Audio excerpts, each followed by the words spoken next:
Normally when we do second date updates, we talk to the person and we go, what do you think went wrong? Why are you not getting a call back? And they may be able to cite one instance, or a lot of times they're like, I don't know, I have no clue. Right. Well, the guy on the phone for a second date update today has multiple reasons why he thinks he's not getting a call back, so that should be fun. Let's start listing them, shall we? Mike, what's up? How are you? Hey, guys, how's it going? Good. God. It sounds like your first date was not the best. I didn't think it was, that bad in the moment, but looking back now, I'm starting to kind of put the pieces together, and I kind of think I figured it out. I don't know.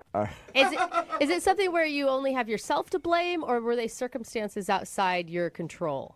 Well, I guess some of them outside my control, but I think I kind of just got awkward with it. I don't know. I think it was me. So what's the name of the girl that you want to call today? The girl I want to call today is Andrea. And where did you meet Andrea? On Tinder. Nice. Actually. All right, so it started off great anyway. I love when anybody says that. There's such shame attached to it when it comes out of your mouth. I mean, it's not the place you want to tell your mom, like, hey, look who I found on Tinder. You don't want to take Tinderella home, so. Tinderella. Tinderella. All right, so tell us a little bit about Tinderella before you tell us what went wrong on the date. All right, well, obviously I swiped right, so I thought she was hot. So right off the bat, she's a good-looking girl, and then as I was looking through her pictures and stuff, I was noticing she was athletic. She looked like she played sports and worked out. So, she responded back to me, and we started talking. She was really sassy, so I like that, Yeah. kind of the bantering back and forth. Yeah. How long did you guys chat before you decided to actually go on a date? It was about a week, so I think that's kind of long for Tinder. Yeah, it is. Normally it's like 10 minutes, right? Yeah, that's what I said. I was like, wow, this is a long relationship. You guys were practically Tinder married at that point. Oh, yeah. I was thinking about changing my status. Tell us about the date. What'd you guys actually do? So on the date, we went to an oyster bar. And she actually, I thought it was nice. She said I could pick her up, which I thought, I was like, okay, all right, actually get to go to her place. So went to pick her up, and that's where I think I started losing control of the situation. Wait, you started losing control before the situation even barely began, is what it sounds like. Yeah. I was listening to music in the car, and I wasn't paying attention, I was all excited about her, and I walk her into my vehicle, open the door for her, trying to be a gentleman, and then get in the car, I turn on the radio, and then just bam, right in her face, this music just starts blaring, and it's just talking about and all kind of crazy shit. And oh my God, I turned so red. It was so embarrassing. Did you apologize right away? No, I should have apologized. That would have been the right thing to do. Instead, I just kind of cut it down. And so I was like, do you listen to Lil Wayne? And she's like, no. All right. Yeah. I could see that'd be a bad first impression. Yeah, I think it was. She's like, what's on this guy's mind? Already picking me up. Okay. I know. The Tinder and then the music, I don't think it was looking good for me right off the bat. Did you recover from that, or did she seem disturbed by your music selection the whole night? It was a little awkward at first, obviously, but I think I started recovering, pretty well. By the time we got to the restaurant, we were talking. Okay. That was good. And how was the oyster bar? The oyster bar was delicious. No, No, we met the day. I meant, how was your time with her at the oyster bar? Sorry, I should have been more specific. That's okay. Yeah. Well, the time was a little awkward because, like I said, we were talking, everything was cool, and then I thought it'd be funny and try to make a little joke about, oysters are aphrodisiacs, and then she was like, well, in my head, it was funny. It was funny in my head. It's so easy. It just makes me roll my eyes. And this is after she got in your car with a song that was blaring about sex. And then you're like, hey, these are aphrodisiacs. I think the only thing I could have said afterwards to make it more awkward is give a little wink or something. I don't know. It was bad. What was your intention of this date? I mean, I actually liked our bantering on Tinder and stuff. I thought she was really funny and cool. And I've had hookups before off Tinder, obviously, but I kind of wanted this to be a little bit something more. Okay. So after all that, did it seem like she liked you at the end of the date? Or was she just trying to get out of there? Sounds bad, dude.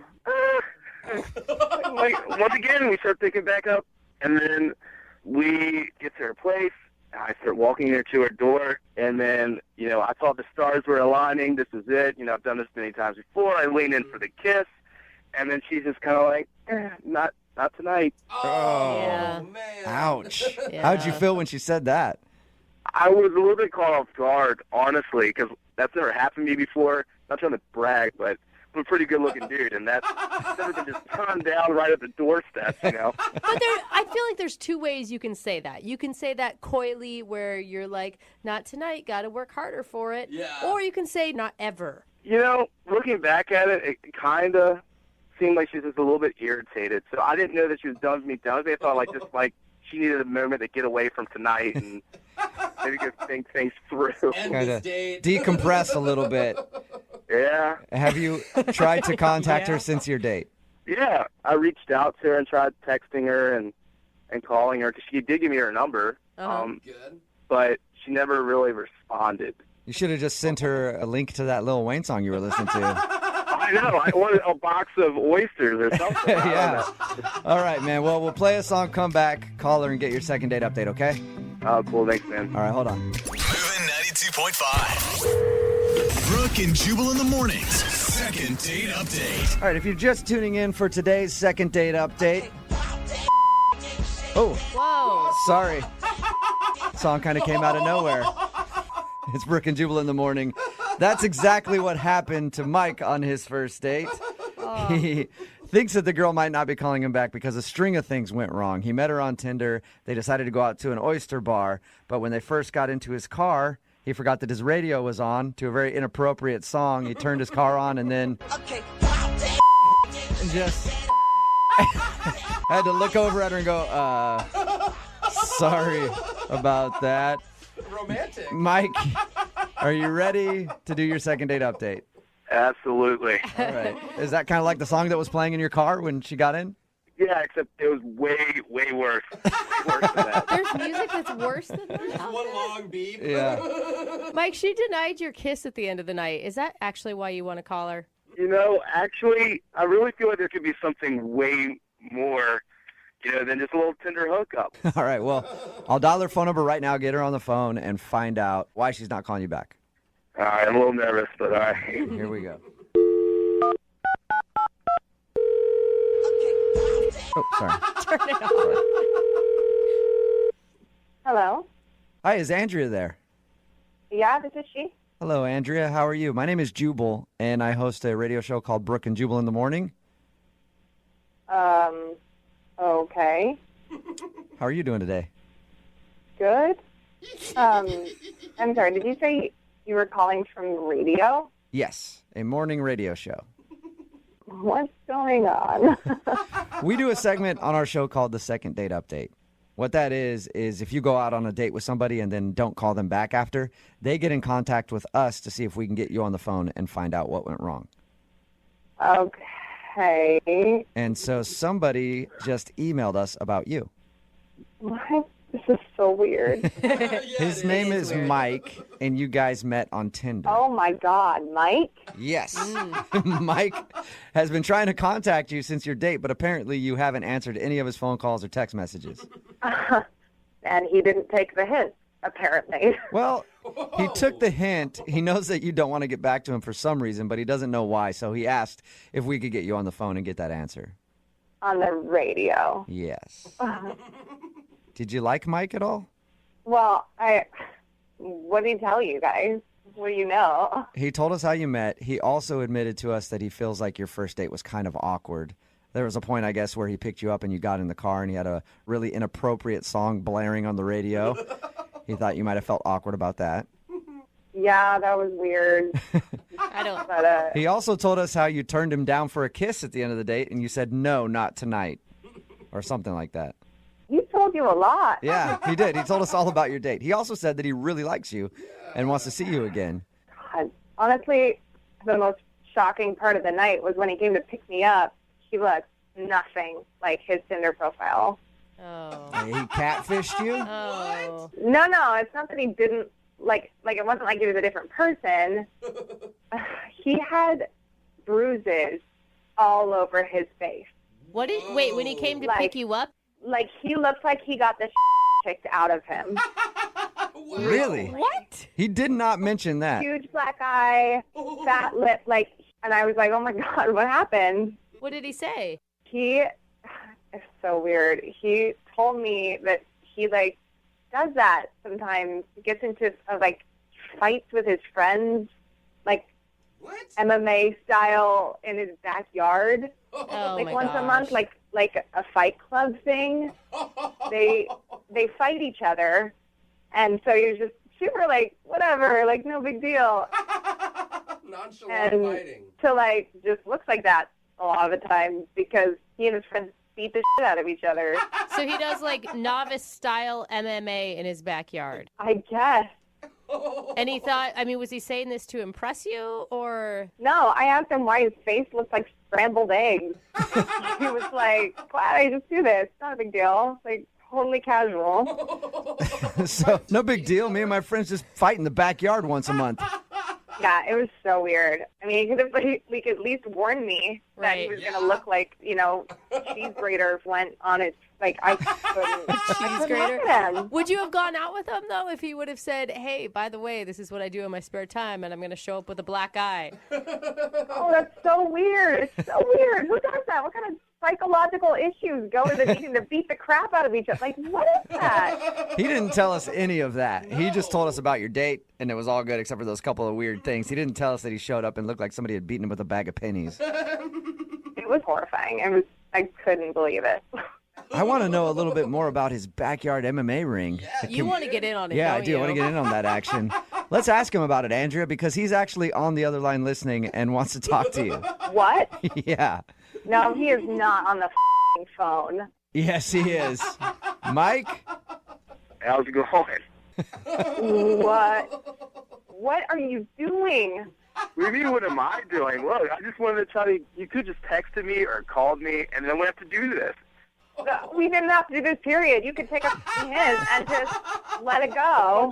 Like, you gave me your number, so obviously you're cool to give me your number, so you should expect a phone call or a text. Oh my You know God. what I mean? Oh, my God. Okay, Andrea, first off, my face looks great right now. I've never broken a bone or anything. It was just a little beat up, and for the record, I won. So there you go. Just a little beat up.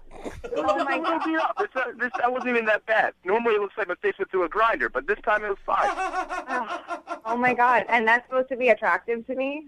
Andrea, look, I had a fight the night before with my bros, so I don't know what you want me to do.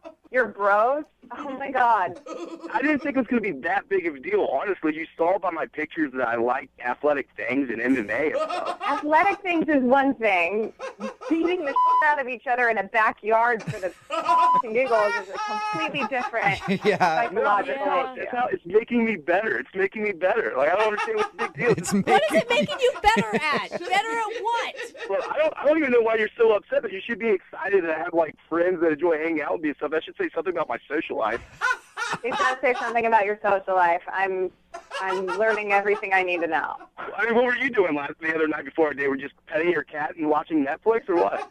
Are you judging me? Is that what's happening right Oh, now? wow. Is this your attempt to like get me out on a second date with you?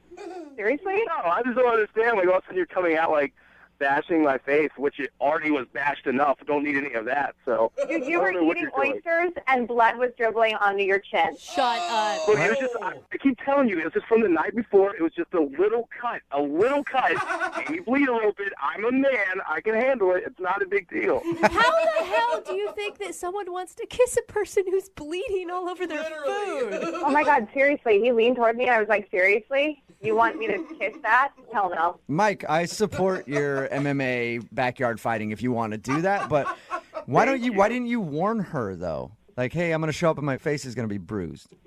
Honestly, it was just the night before, and I thought, hey, I didn't think it looked that bad, honestly, in comparison to other times. Or And better yet, my bros told me it wouldn't be a big deal. They thought she'd be cool with it. why would you plan a fight the night before a first date? Like, if that's going to be your hobby, maybe wait till after. I mean, I get what you're saying there, but we plan this every month. It's the same day, so I wasn't going to miss it. You know what I mean? It's the same day every month. That's more important than her, duh.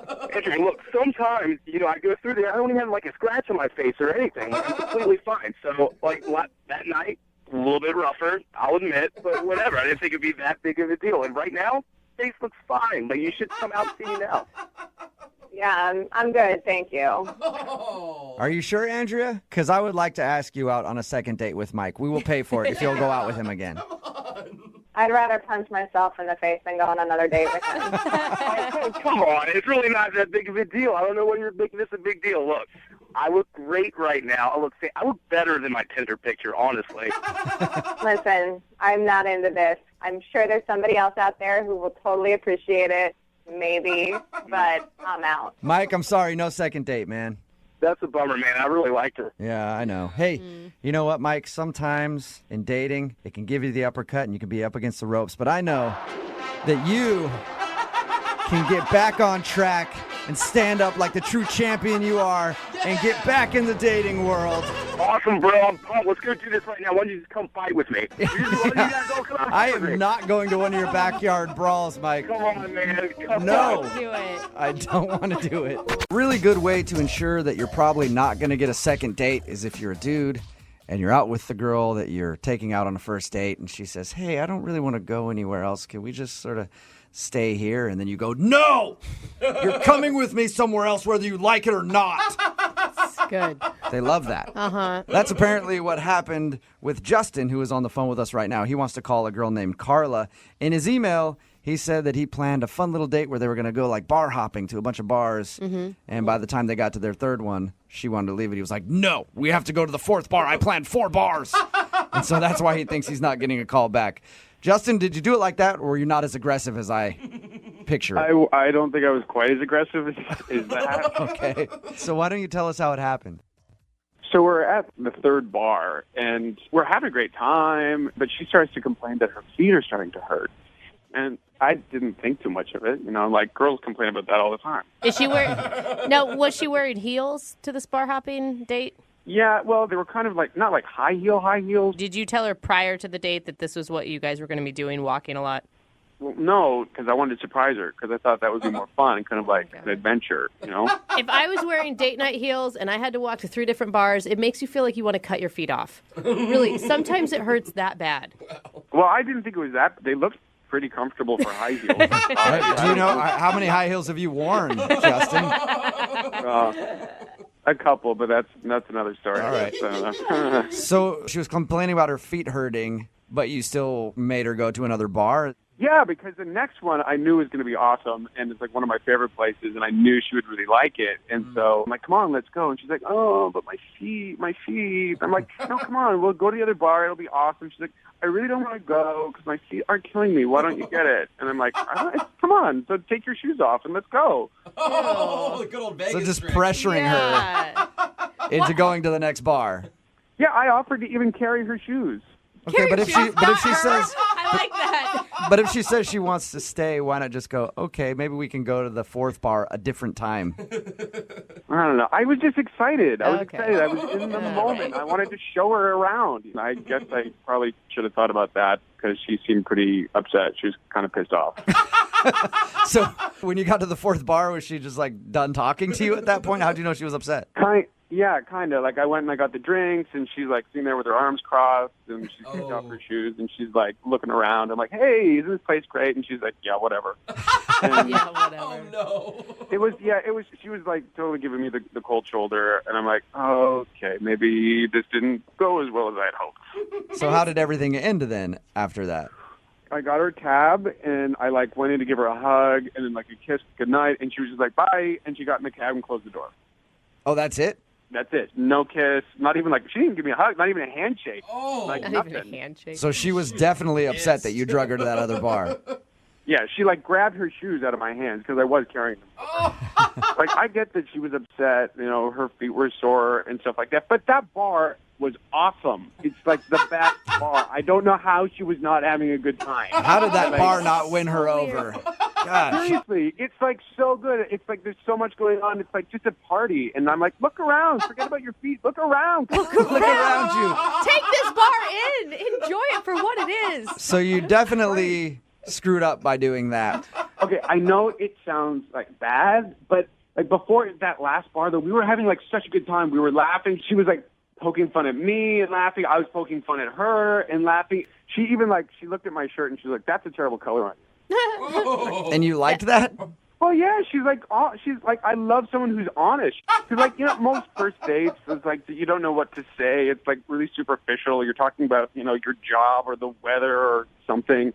But she, like, came right out and told me my shirt looked horrible. And I thought, that's refreshing. Yeah, I That's guess nice. it is. I guess you're right. It was just like such a good time. How many times have you tried to get a hold of her since your date? Like 6 or 7 times. Like, I texted a lot, and I called her a couple of times, but mostly just texting. It's like you're forcing this and the last bar all together. Well, I mean, I don't understand why she wouldn't want to get back to me. Like, we had such a good time, and that bar was awesome. I couldn't even tell you. I will say, by the 4th bar, if your feet hurt, sometimes that's all you can think about. So maybe it really wasn't you. Maybe she was just legitimately in pain. All right, well, we'll play a song, come back, call her, and get your second date update, all right? Yeah, awesome. Okay, man, hang on. Moving 92.5. Brooke and Jubal in the mornings. Second date update. Most people, if they were out on a first date with someone and that person insulted them in the first 15 minutes, they'd be like, all right, I probably don't want to see them again. Yeah. Not Justin, though. The guy who's on the phone to do a second date update today, he went out with a girl named Carla. Shortly into their date, she said, I hate your shirt. It looks terrible on you. And instead of going like, wow, that was rude, maybe I don't want to see this girl again, he was like, oh, I love you so much. I feel like it's going to be the first time we do a second date update where I'm truly not worried about this guy's feelings. Like, we could call her, she could say something really mean, and he's going to be like, awesome. Yeah. Yep. I know. She wasn't mean. I don't think she wasn't mean. I mean, there's a difference between mean and honesty. It's sort of like when someone's like, I'm punching you, but I still love you. Yeah. It's like that. It's like It's like that. the big difference is that she is honest, and that is like so rare to come by, and especially like so immediately in a date. Like the world needs more people like that. To a point, Justin, I feel like she's one of those people that's like, I just have no filter. Yeah. And those people say that because they're using that as an excuse to just not say, I'm just kind of an a-hole. Yeah. No, I think she's saying it because she cares. That's what I think. Okay. All right. Cares so much she didn't call you back. Well, I'm going to dial the phone number right now and see exactly why she's not getting back to you, okay? Okay, cool. Here we go.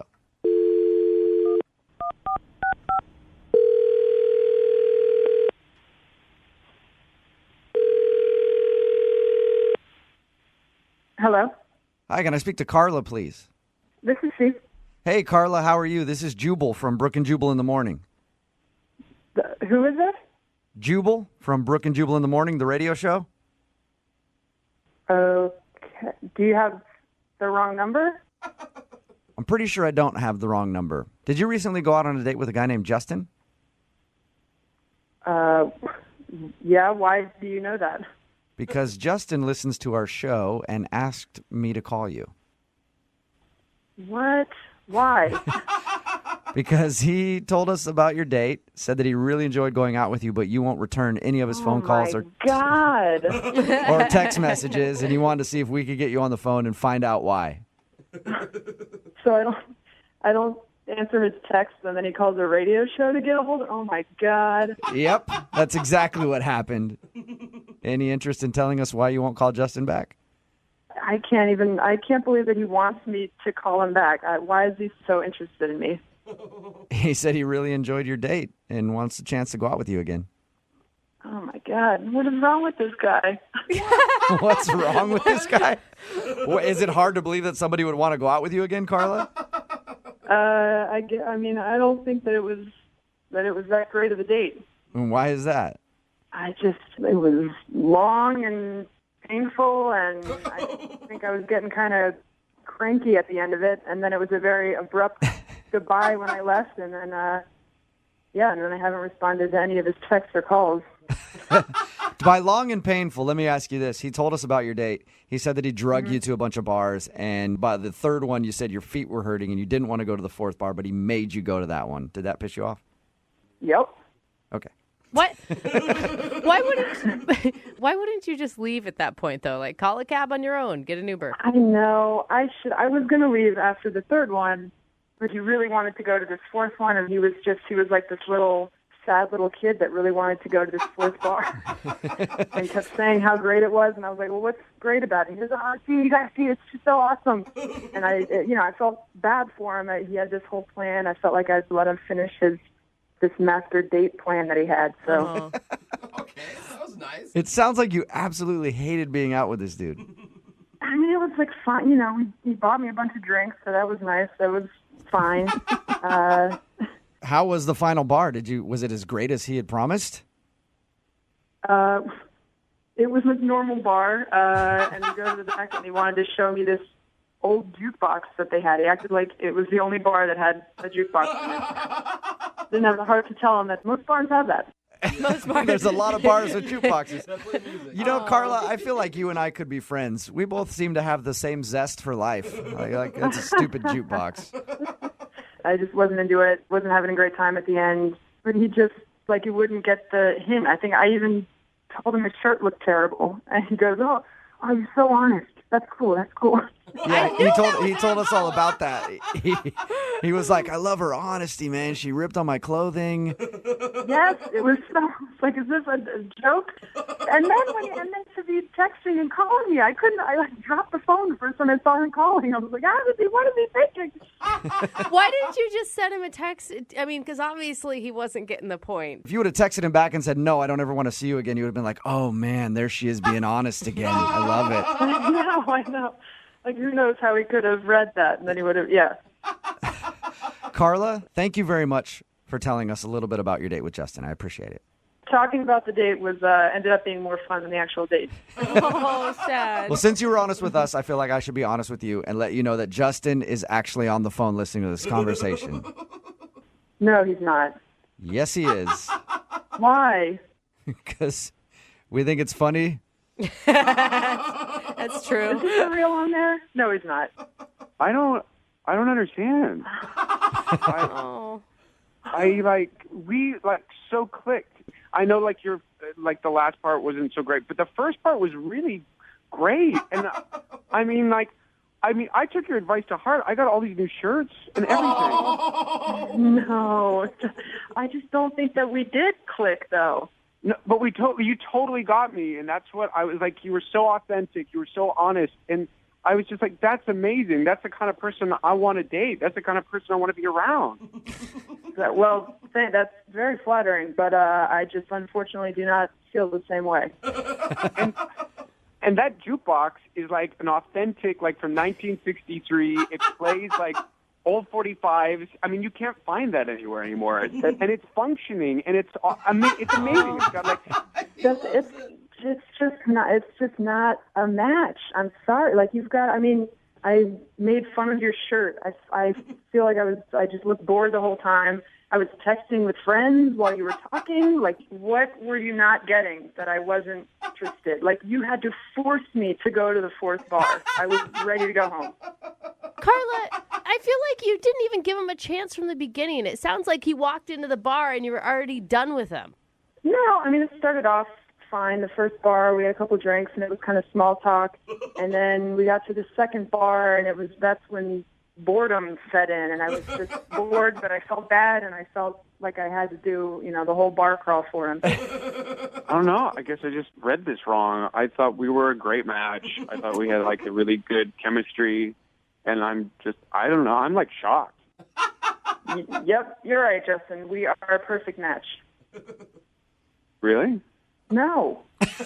Justin, I'm being sarcastic again. Come on. You got to follow along with the conversation. Poor Justin. Hey, at this point, I think it's a great time to ask Carla if she would like to go on a second date with Justin. Carla, no. I will pay for a second date. Would you like to go out with Justin again?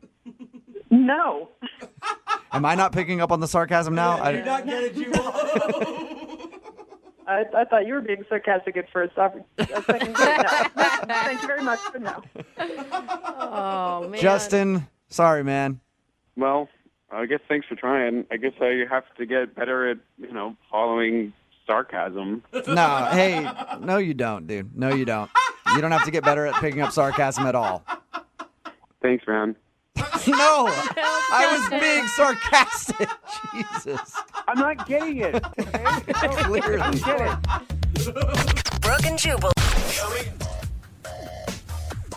Are you absolutely terrible at dating? Then go ahead and email us, brookeandjubal@moving925.com. We'll do a second date update for you. Again, if you go out with someone and they don't call you back, we'll call and ask them why. We've got Alexa on the phone right now. Alexa, how are you? I'm okay. How are you? Pretty good. You emailed us about a dude named Jeremy. Tell us about him. Yeah, Jeremy. Well, we met a couple months ago. We were both on a Habitat for Humanity project. Cute. Yeah, and I noticed him right away. He's super cute, and I figure people that are doing that kind of Boring? No, Super boring? No, they're Yeah. exciting Care and do about good other people. All right, anyway, so you met him there, and then what happened? I met him there, and got to know each other a little bit. He seemed nice, and kind of got the vibe that he was interested. So I actually asked him out. Okay. He was talking one day about football, and I don't know anything about football, and he's obsessed. He loves it. All right. So I kind of was like, let's go watch a game sometime, and I'll learn about it, And it First was of kind all, it's called casual. it's called a football match, and That is not and they true, play it Jubal. they play it on a football court. So that's what you should have said. Okay. So did you guys go watch football? We totally watched football. We went to this sports bar kind of place and watched games and had beers, and it was really nice. Okay. How'd the date end?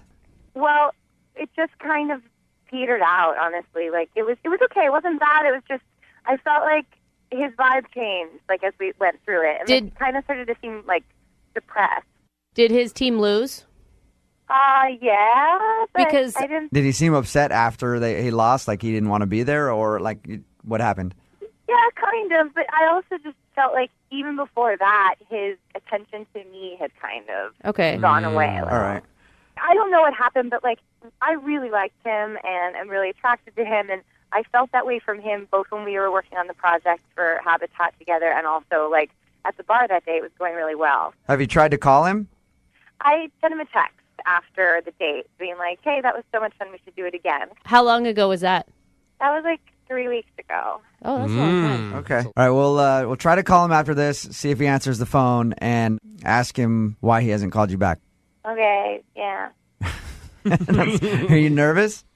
A little. I mean, I really liked him, and I felt even kind of lame asking for help, but I don't want to seem desperate, and I just want to know what happened. Okay. All right. We'll call him right after this. Hang on.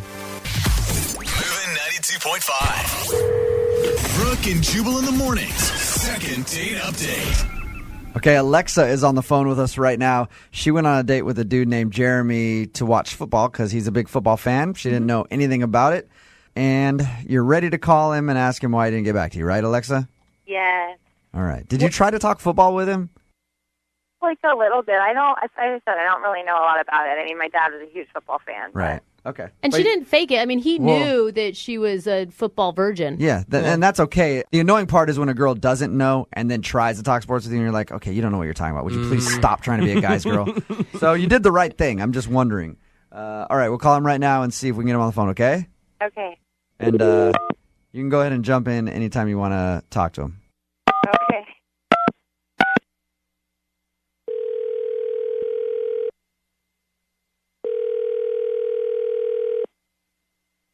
Hello? Hey, can I speak to Jeremy, please? Yeah, this is he. What's up, man? How are you? This is Jubal from Brooke and Jubal in the morning. I'm moving 92.5. You serious? Yeah, what's up? How you doing? Good. What's up, man? Oh, he's excited. Oh. Calling you because I wanted to ask you a question about a mutual friend we have, a girl named Alexa. Okay. You know what I'm talking about? You went out on a date with her, watched football, kind of hung out for a little while. Yeah. Well, you haven't called her back since your date, and we were calling you to ask why. Why do you guys need to know? That is an excellent question, Jeremy. Very good question. She wants to know because she's wondering if she did something wrong. It's a segment we do on the show called Second Date Update, where if you go out on a date with someone and then they kind of blow you off, they email us to get a hold of that person. Okay. And the way she described it, you guys had a lot of fun on your date. Yeah, I mean, she's a really nice person, and we went out, and it didn't click, you All right. know? Any particular thing that she did that turned you off? I mean, if I'm being honest, it's stupid, but She didn't know too much about football, and I just didn't feel the click, you know? So just a turn off to you that she didn't know much about football? I mean, it was kind of cool that she didn't know too much about football, that she wanted to go to this bar and learn a little bit, but she was a Bears fan. I mean, I knew. What? Yeah. She was a Bears fan? Are you not a Bears And not fan? just like, no, come on, Hawks, man. Yeah. But, I mean, not just like an annoying Bears, like, you know when somebody doesn't know what they're talking about, but they still root for it anyway? Oh, yeah. Wait, okay. Are you serious? Are you serious? Jeremy, that's Alexa. This is Alexa. Alexa. This is Alexa. I'm listening. Alexa's on the phone with us right now, Jeremy. Are you kidding me because of a team? Because I grew up in Chicago? Are you kidding? That's insane. Is that really Okay. Like, who doesn't like the Bears? Like, the Bears are like the most lovable, like, great team ever. Alexa, Yeah, right. you said yourself that you don't know anything or care really about football, so how can you even be a fan? I grew up there. My dad was a big Bears fan, so, like, I love the Bears. Like, that's where I grew up. That's where I'm from. You can't hold that against me. Are you kidding? I think that's rational. I mean, that's her hometown, dude. It's like hometown Yeah, but pride. why even care about the team? Why do you worry about what she's caring about? Why does he even care that she likes the Bears? Jeremy, Yeah. really over a team? Look, there's just, when you go out on a date and you know that there's that one thing, you know you can never have a meaningful relationship with that person. Whoa, okay. Such a nice time. You were like touching Again, my there's hand. nothing wrong with Alexa except the Bears thing. Jeremy, I'm not going to go look, that's what I do with my buddies. We go, we watch you football. do with your buddies We and you love root for them. the Seahawks because you love the Seahawks so much. Have they ever won the Super Bowl? I thought Alexa, I thought you didn't know anything about football. Like now you're bringing up Super Bowls. They've never won the Super Bowl. I know that for a fact. Okay, Wow. Alexa, were you playing like you didn't know anything about football? Because from your reaction about the team and everything else, it sounds like you actually know some things about football. Not that much. I mean, some. I wasn't like faking it to be like all girly so he'd like me. Like I want to learn more. Like I knew the Bears. Like I knew the Bears from when I was a kid. I knew the Bears like that my dad loved. I think it's so crazy that we like connected and we potentially could have had a really nice time. And because of me being from Chicago, that's like the deal killer. Come on. See, football is important to me. I know it sounds stupid, but that's what I like. That's what I do, and it's something like I share with my friends. I'd like to share with the woman I. Don't you think it'd be nice to have something of your own? Like, I hate basketball. My husband loves it. He can have that. I don't care about it. It's like an emotional thing from growing up. Anyway, whatever. This is moot because I think you're kind of a jerk. Wow. There comes the man. truth. Jeremy, let me ask you this. Like, okay, I'm a huge Lakers fan because I grew up in LA and I love the team. If I met a girl who was a Celtics fan, who is our number one rival, I would actually be okay with that because then we could talk trash. You know what I mean? Like, I would enjoy that. So you can't see that side of it where it might be kind of fun? I get what you're saying. Like, you can have your own things, but Sunday is the day. Like, that's. Yes. All right. Yes. I don't know. So you want somebody that roots for your team. That's fine. There's nothing wrong with that. I mean, Yeah. that's your reason. To most people, Sunday is a sacred church day, but to Jeremy, it's all about football. It's the also church sacred. of football. It's a church of football, yeah. As we do in all the second date updates, we'll offer you two another date if you'd like to go out. We'll pay for it. Oh. I Send don't you, think he wants Well, I would consider it, but only if he would wear a Bears jersey. Oh, wow. Sacrilegious. Jeremy? I mean, come on, man. Brooke and Jubal in the morning. Brooke and Jubal's second date update. Before we start today's second date update, I want every dude listening right now to take note and pay attention. Okay. Oh, Because okay. on the phone right now, we have a true pickup artist. Uh-oh. This guy knows how to get the ladies, and he has a pickup line that he uses that I guess is a surefire technique. There's literally no such thing. Yeah, you've heard this before. It doesn't exist. His name is David, and in his email about the woman that he wants to call today, he said he went to a dog park, and this is how he got her number. Okay. He said, "Hey, is that your dog?" Smooth line, David. Okay. Very smooth. I would argue that it's the delivery, not the actual word. Okay, so David, tell us how you deliver it then, if it's different than that. Well, I see. I go to the dog park quite often, and there's two different kinds of people who go to the dog park. There's the people who take their dog so get some exercise, and they just go and let the dog run, and then they sit on their phone the whole time. And then there's people who go to be around other people and other dogs and interact with people. Okay, play and I stuff. go to the dog park too. I don't think that there's that many of those people, but okay. But it's just two categories. There's not like a third. Okay. And so I saw this girl, Teresa, and I'd actually seen her there before, and she's definitely the latter, not the former. Very, very bubbly, very enigmatic. Okay, And, those are too big of words for this show, David. I know, but I like it. Yeah. Well, sorry to use big words. I just meant, she's hot and seems friendly. There you go. That's better. Go. That's much more our She's speed hot. with enigmatic or whatever. Dude, just speak our language. She hot. I like her. That's really all we needed. So you started talking to her, and I'm making fun of it because in your email you said that was your line. It didn't sound like much of a line. That is my line. And I went up to her, and I just very flat out said, "Is that your dog?" And she said, "No." Wait, were you purposely pointing to a dog that you knew wasn't hers? No, it was her dog, the dog that I'd seen her bring before, and she says, "No, it's not her dog." And that kind of took me back. I don't really know what I was expecting, but she kind of fed into my line, and she goes, "No, of course it's my dog." And we had a laugh about that. Okay, so she's funny. That's good. Yeah, and so we started sort of joking about, well, if we were to steal a dog there, which dog would we, fetch the highest bounty on? All That's right. messed up. Wow. And did you guys decide on one dog to steal? Yeah, we kind of looked at the Huskies. And you could probably, fetch a pretty penny. Yeah. Expensive breed. I see what you're going. Exactly. And so then to kind of keep the joke going, I said, well, where we can go see a lot of other expensive dogs. And she says, "No, where?" And I said, "Well, I'll show you on our date." Oh, look at that. Look at you. attaboy. Just telling her that you're going to go on a date with me. Yeah, I'm pretty proud of that one. And then what did she do to that? She bat her eyes at you and say, "Oh, you are such a cad. Well, just tell me when you're going to pick me up." It was close. It was close. I think she liked, somebody coming along with initiative, and, I knew what I wanted. Okay, and she obviously wanted it too, because I'm guessing you guys went on a date. We did. We did go on a date. And the date was to a restaurant that I know that also happens to be across the street from a dog groomer. It's across from a dog groomer. I mean, in my head, I was like, oh, it's across the street. This will be funny. I thought she would find it funny. Oh.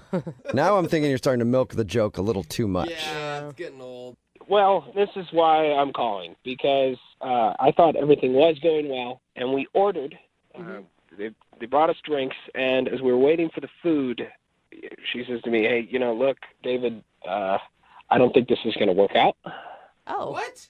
I guess she was direct with you as Whoa. well. Yeah. You hadn't even gotten through dinner, and she's already deciding it's not going to work? We hadn't even gotten dinner. Whoa. Wow. Dang. What did you say to that? I asked her, I said, did I say something? Something I said? And she said, "No, look, I'm really sorry. I just can't do this." And that's it. And that was it. So, I mean, she apologized. I think she understood that she was cutting it really short. Yeah. Man, That's that would drive me nuts not knowing why. And I think that's what's really getting me, because she was really sweet about it. Uh-huh. She wasn't rude or mean. She was really nice. She was the girl who I wanted to take out. God, so you can't even be angry at her. Yeah. Exactly, yeah. So she left, and I've texted her several times, and I have not heard anything back from her. Wait, did you eat your whole dinner before she left or no? I ate my dinner and half of her dinner. Yeah, she was gone at that point, right? Yeah, no, yeah. Sweet. Double dinner. I like it. No. Nothing wrong with double dinner. Oh, he got rejected. Why do you think that she would just leave like that then? I'm guessing I must have said something. I must have made a joke that just didn't, I try to crack a lot of jokes. People tell me I'm not funny, but I think they just don't get them. And Yeah, that's usually what it is, David. That's the best way to do it, If you think you're funny and people don't agree, screw it. You're funny. so I'm guessing it was that, but it's sort of kind of eating at me. I just kind of want to know. Well, we'll play a song, come back, and then call her and get your second date update, all right? Okay, thank you guys. Yeah, man. Hang on. Moving 92.5. Brooke and Jubal in the mornings. Second date update. If you're just joining us for today's second date update, we have David on the phone, and he wants to call a girl named Teresa. They met at the dog park and then ended up making plans to go to dinner. When they went to dinner, she excused herself before they even had the food and said she had to leave and just kind of left him there, and he has no idea why she took off. And David, I've got 3 theories for you. Oh, God. Yeah, that's the right response, David. First theory was that maybe her ex-boyfriend was a waiter at that restaurant and she had to just get out of there. Second theory, maybe she just wanted to see your dog again and you didn't bring your dog on the date, so she didn't want to hang around with you. It is a cute dog. No. Okay. Third theory, never actually happened at all. You dreamt the whole thing. Ooh. And you're currently still dreaming, David. And then this whole thing is less embarrassing if it's the third one. Yeah, that's a good point. You did nothing wrong in the third scenario. I gave you her number, right? Oh, are you saying you want me just to get to the phone call then? You're tired of my theories? Yeah, I mean, no, I guess we could explore that later, but maybe if we talk to her first. Yeah, let's get to the phone call. All right. Well, I'll dial her phone number right now, okay? Here we go. That's what I'm looking for. Okay.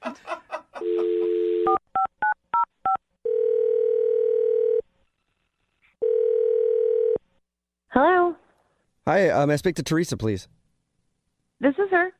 Hey, Teresa, how are you? This is Jubal from Brooke and Jubal in the morning. I'm sorry, who? Jubal from Brooke and Jubal in the morning. It's a radio show. I think you might have the wrong number. I don't think I do. I got your number from one of our listeners who wanted me to call you. Yeah, for what? Well, Valid question. it is a good question. So we do a segment on our show. It's called the Second Date Update. So you went out with a dude that you met at the dog park recently. His name's David. And David told us a little bit about your date, and he's confused why you just took off before dinner even got there. I mean, it's just one of those things. Like, I just knew it wasn't going to work out. He said that you said that, but he still doesn't know why. I don't understand why it matters. I'm not interested. Yeah, I think we know that, and I think David knows that too, because we talked to him, but he's just curious. Like, he wants to know what he did wrong. I mean, it just, like, we were at dinner, and he's nice. He just doesn't stop talking, and he just is so exasperating. Like, I would be in the middle of a conversation, and he would just keep interrupting me over and over and over again. Oh, okay. Like, anytime he would ask me a question about myself, and I'd be like, thank God, like, finally, like, he'll come up for air, and I can actually, like, offer some sort of information about myself. I would get 3 words in, and he would just jump right back in and interrupt me and turn the conversation back around on him. So he talked a bunch, didn't really ask you about yourself, and then only wanted to talk about himself. Yeah, I mean, it was just, it got to the point where I just, like, I couldn't be talked at anymore. You know what I mean? Like, it was too much. Yeah, but in his defense, he was probably nervous, and you weren't even at the date long enough to really feel the pain of being talked at that long. I mean, I was in a lot of pain for being talked at. I don't know what kind of pain he was in, but I was in a lot. Well, at least you got out before you had to sit there for like an hour or two and just listen to him talk about himself and you not be able to say a word, right? Why do you think I left? I just couldn't. It was just too much. Like, No. I couldn't do it. I'm sorry. I can't back you on this one. I feel like that's so rude. You couldn't, like, the my worst thing God. that happened is you have to listen to a guy for an hour. Do you still date? Do you know? I don't know. Good point. I feel like you might not. That's all right. I'm married. You're right. Okay. For you to say. Yeah. Okay, so I you just get figured that. you just cut it and get out of there while you were still able to salvage your evening, maybe. Yeah, I just, especially coming out of a relationship, it's like, I just want to be out with a guy and be able to have a conversation with them where, like, seriously, like, they're not going to interrupt me every 2 seconds, and I can actually tell them a little bit about myself. Yeah, but Teresa, and I feel like I don't think that I was trying to interrupt you. Like, I wasn't trying to cut you off. You just did. Literally. Yeah. who's that? Well, that's David. He's actually on the phone listening and wants to talk to you or at you. I don't know, but he's on the other line and wants to talk to you. Are you kidding me? No. Yeah, Teresa, I've never tried to interrupt you. I mean, I did not think that you were I don't know if uninterested. you were trying, but you did. I mean, well, when? What? I mean, I feel like we were only out for 20 minutes. How could I have talked over you the whole time? David, do you even remember anything about me aside from the fact that I have a dog? Like, can you tell me any fact about me at all? Well, yeah, I remember that that you work at the dentist. You're a dental hygienist, and I told you the story about my cabin. I'm not a dental hygienist. You're not a dental You're not? hygienist? No. What do you do, Teresa? I work at a yoga studio. Oh, God. I never said that. Not once Oh, so in it the was entire your sister. conversation. That's what it was. It was your sister is a dental hygienist. And you're... Okay, yeah, I remember now. Yes, because my cousin is also a dental hygienist. Oh, no. Your sister is a dental hygienist, and so I knew about the intricacies of the profession. Do you see what you're doing and so right I started now? talking Do you see about what you're doing right now? David, do you see what you're doing right now? You just turned this whole thing right around and made it about you. No one cares about your cousin. She has a point, David. I mean, I was backing her on maybe leaving a little bit earlier and not giving you a chance, but maybe she read you right, buddy. Look, no, but I'm not trying to argue. I'm not trying to talk. I'm just trying to say that I was listening. Maybe I get the details wrong, but I tried to listen. I don't really hear what you're saying, but I listen to their sound. David, if you're in a class and then you go and you have to take a test, just because you were in the class doesn't mean you're going to pass the test if you weren't listening, because you didn't retain any information there but when there you isn't. told me, and I just didn't don't think remember. there was a test after the date. Am I right? That's not what she's saying, David. She's using it as an analogy. He's not listening. No, Oh I am listening. I just No, I you're don't. not. You're not listening. There's 5 other people in this conversation, and you're not listening to any of them. Okay, look, I'm really sorry. I'm sorry. I apologize. Like, how can I be better? You just have to listen. Like, conversation is a give and take. You know what I mean? Like, if I wanted to just have a guy talk at me, I would throw on a podcast.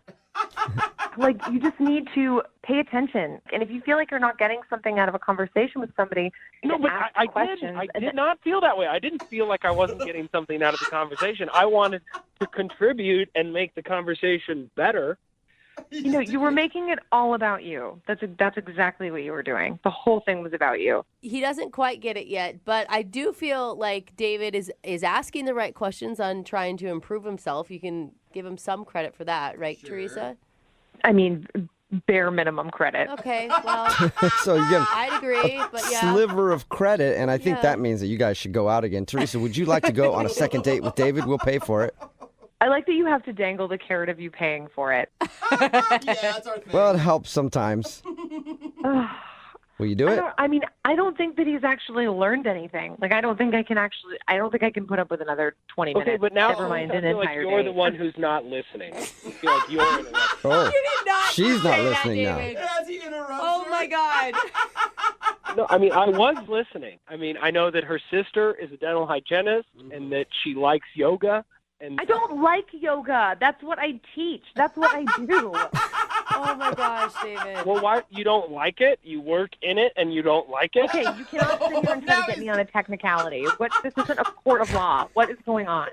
Well, I figured if you got into I knew you taught yoga. Like, sorry, I'm getting a little frustrated because all I just wanted to do was talk to you and get to know you better and have you get to know me. But apparently, you didn't want to get to know me. So Wait, you're turning it around now? it's really what it feels like. It feels like I call in and now it's the Everybody Attack David show. No, David. David, No. I think everybody agrees here that you just have some areas to improve, and that's what you called in about the second date for. You wanted to know what you did wrong. She told you, and yeah, that hurts a little bit, but it's where we're at. Remember, we talked about it. It's a successful second date. I don't think so. I think that a conversation is double-sided, like the tape, and you let people contribute. You let them be a part of the conversation. Just because it's your story doesn't mean I can't tell my story too, especially if my story's more interesting. Okay, there's what it really is. Yeah, I think that's the point where we know that I will not be going out on a second date. Oh. Really, that surprises me, Teresa. Completely surprised by that. Well, thank you for your time, and David, I'm sorry you didn't get a second date, man. Don't worry, there's plenty of other fish in the dog park. Brooke and Jubal in the morning. Text in at 78592 that says, can you tell me what that second date update was about again? I wasn't listening. Brooke and Jubal in the morning. If you missed today's second date update, this dude David wanted to call Teresa. She actually bailed like 20 minutes into their date while they were talking. She said, yeah, this isn't working for me, and left. And he didn't know why. So we got her on the phone, and we found out the reason that she wasn't calling him back and didn't want to hang out with him was because he didn't listen to a word that she said, and he kept interrupting her and talking about himself instead. Yeah. I thought she was being like unfair, only giving him 20 minutes into the date. And then after we talked to him for a while, I'm like, ooh, I kind of get it. He kept interrupting her during the second date update. Yeah. She's like, dude, I just don't have the energy for this anymore. She's like, you know how hard that is to talk to someone and not have them listen? He's like, yeah, I do know how hard that is because one time I was talking and someone wasn't listening to me. Like, stop bringing it back on yourself the whole time. So they decided to not go out again, but I think he'll be just fine. Yeah. He's got himself to hang out with, so he's good. That's true. Remember, if you want to do a second date update, all you have to do is email the show, and we will call the person who didn't call you back. We've been doing these second date updates for a while now, and we've heard a lot of creative excuses to get out of a date. I have an excuse that I like to use when I'm on a date, so I don't hurt the other person's feelings, but if I know it's not going well and I want to leave, I always use the same excuse. I look at them and go, I don't like you, and I want this to be over. That's not an excuse. And it seems to work every time, and so I think I'm doing it right. But not everybody is as smooth as I am. Yeah. Sensitive. Look at you, smooth operator. And Lisa, who's on the phone today to do a second date update, believes that somebody used an excuse to get out of a date with her. Lisa, how are you? Hi, I'm good. Thanks, Jubal. How are you? I'm pretty good. Thank you for asking. So the guy that you met today, you met him online? Yes, on a dating site. What did you do when you went out on your date? We just met at a bar. Kept it simple. When you saw him for the first time, what did you feel? Well, here's the thing. There was a little bit of a snag before I met him because I knew that I was kind of going into it without being 100% truthful because I used an old photo on my profile. How old are we talking? It was 8 years old. Wow. But I was honest about my age. Okay. You just weren't honest with your picture. Well, I felt really guilty after that, and I realized that I hadn't told him, and we were going out that night. But you weren't honest about your picture. Why use a picture from 8 years ago as your dating profile photo? It's a really good picture. Sometimes I'm not that photogenic, and it's really great, and I feel like it captures my personality. Are you much different now than you were 8 years ago? No, I mean, that's the other thing. I don't think I'm that different, but I don't know. 8 years is a long time, though. We all have pictures that we really like and hold on to. You don't have like one that's maybe from like 2 years ago? Yeah. I don't know. It's just the one I used. All right. I mean, I had a profile up a few years ago, and So you came clean about it to him? yeah, before we went out, I mean, it was about half an hour before meeting up. I texted him, and I said, hey, you know what, you can totally cancel if you want to, but I just want to be honest with you. You know, the photo I used is 8 years old. Did he ask for an updated picture to send to him or anything? No, because it was right before. It was literally half an hour before we were meeting. He texted back. He's like, hey, don't worry about it. It's totally okay. Yeah, because he was actually driving to the destination. Yeah. Like, you should have probably, I mean, I don't know. You should. I would think you would want to tell him like a day or two before. I know. I didn't give him much of a leeway, but. Did you do that on purpose, Lisa? No, honestly, I just Lisa. That is really forgot. Lisa, are you lying to me? Did you do that on purpose? No, I swear to you, I'm not. Okay. I was thinking like, oh my God, I really like this guy, and I was crap, and he doesn't have the right picture of me, and now he's going to hate me. But he was like, no, that's cool, whatever. Have you been online dating for a little while? Oh, yeah, a couple of months. Have other people been shocked when they saw you in person compared to your profile photo? Well, nobody would, I don't think anybody would, except for Jubal maybe, would really do that. Would be like, what? Just like sit down like, you're not who I thought you were. I know. You're ugly. I got to go. So your email said that you think he used an excuse to get out of your date. We were having a great time, and he seemed a little bit nervous at first, but after a while, he got a phone call, and he said he had to go, and his excuse was, I have to go help my grandma get groceries. No. What? Yeah, it's totally lame, right? Yes. Yeah, that definitely sounds like a made-up excuse. What did you say to him? Well, what could I say? It was just like, okay, I mean, I was a good sport about it, but I don't know, maybe it is true, but it sounds lame. Yeah, what if his grandma really does need groceries and you're like, I don't care, let her starve. You stay here. Anyway, it's been over a week and I haven't heard from him, and I'm really hoping it's not the picture thing. I guess I didn't ask you how the actual date went. Was everything enjoyable? I thought it was good. Like I said, he seemed a little nervous at first. Maybe it's because he was like, oh, my God, what's she going to look like? But no, I mean, it seemed normal and cool. And, there's always a little bit of adjustment when you're like, oh, here's the real you. But I thought we were connecting. So no awkward moments where you think that he got turned off, and he didn't seem to be turned off by the fact that your picture was 8 years younger than you actually are. Well, I don't know. Maybe that is what happened. Like I said, people don't show up and be like, oh, you're not as attractive as I thought you were going to be. They just, right? You're kind of polite. But I think we can all agree that we're pretty sure that his grandma needs help with her groceries as an excuse to get out of the date. Yeah, I think it is. Well, we're going to play a song, come back, call him, and get your second date update, all right? Great, thanks. You're welcome. Hang on. Moving 92.5. Brooke and Jubal in the mornings. Second date update. If you're just tuning in for the second date update, Lisa is on the phone and she wants to call a guy named Nick. They met online. Her picture that she uses online is actually 8 years old. So she thinks that might be part of the problem. But she did come clean right before their date and said, hey, just so you know, when I show up, I'm going to look 8 years older. He seemed to not have a problem with that, but she does think that he used an excuse to get out of the date because at some point he got a phone call and then said his grandma needs help with her groceries, so he had to leave. Right. And she hasn't heard anything from him since. Lisa, you know what I think your problem is? What? I think you need to start dating men. Oh, you think he's a little boy? A little grandma's boy. So if his grandma's calling, he's going to get groceries for her. You really want to be with a guy like that? Like, look at me. I haven't talked to my grandma in like 10 years. That's not something to brag about. I am a good grandson. So bad. I thought you meant be a man and not make a lame excuse like that. Yeah. No. I was saying, wrong. Don't let your grandma run man you. up. You know what I mean? Like, he's got to own that relationship with his grandma. All right, well, we're about to dial the phone number right now, get him on the phone, and find out why he's not calling you back, and if, in fact, that was an excuse to get out of your date, okay? All right, awesome. All right, here we go.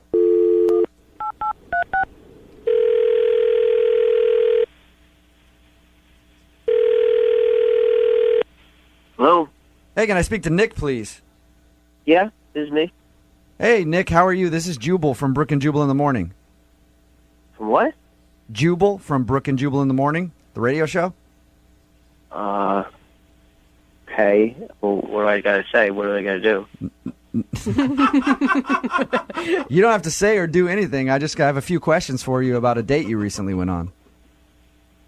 Okay. Here's how it works. One of our listeners emailed us to call you. You recently went out with a girl named Lisa, okay? Right. And Lisa is wondering why you're not calling her back. Okay. So, what do I just tell you what happened, or? That would be the goal. If you just want to straight up just tell me, that'd be awesome. Yeah, I don't know what to tell you. I mean, it just didn't work out. Well, is there a specific reason?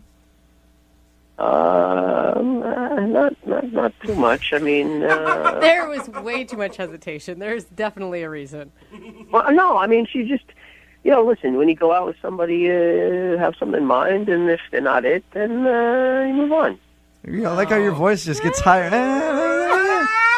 I'm just saying, I mean, not everybody's for everybody. Why waste time if they're not for you? That's all. Nick, let me ask you a question.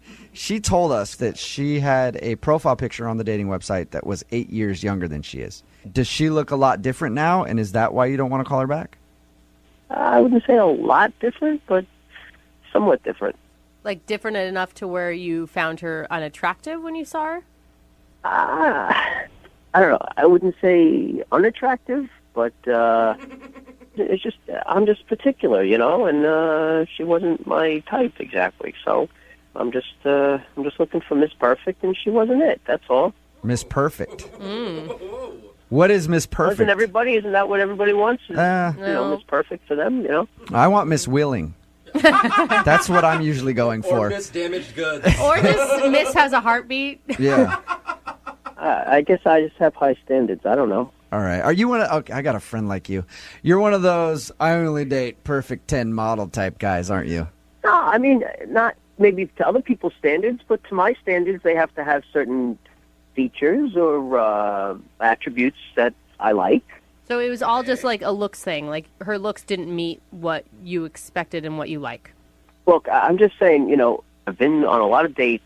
I've dated a lot of people here and back home, and just, I guess I always find something wrong with each of them, What do you find wrong, though? Like, her cuticles were a little, too white. Are you that picky? Well, if I notice that, sure, that could be something. But For real? No, but it's usually bigger than that. Like, this one girl had, really big gums.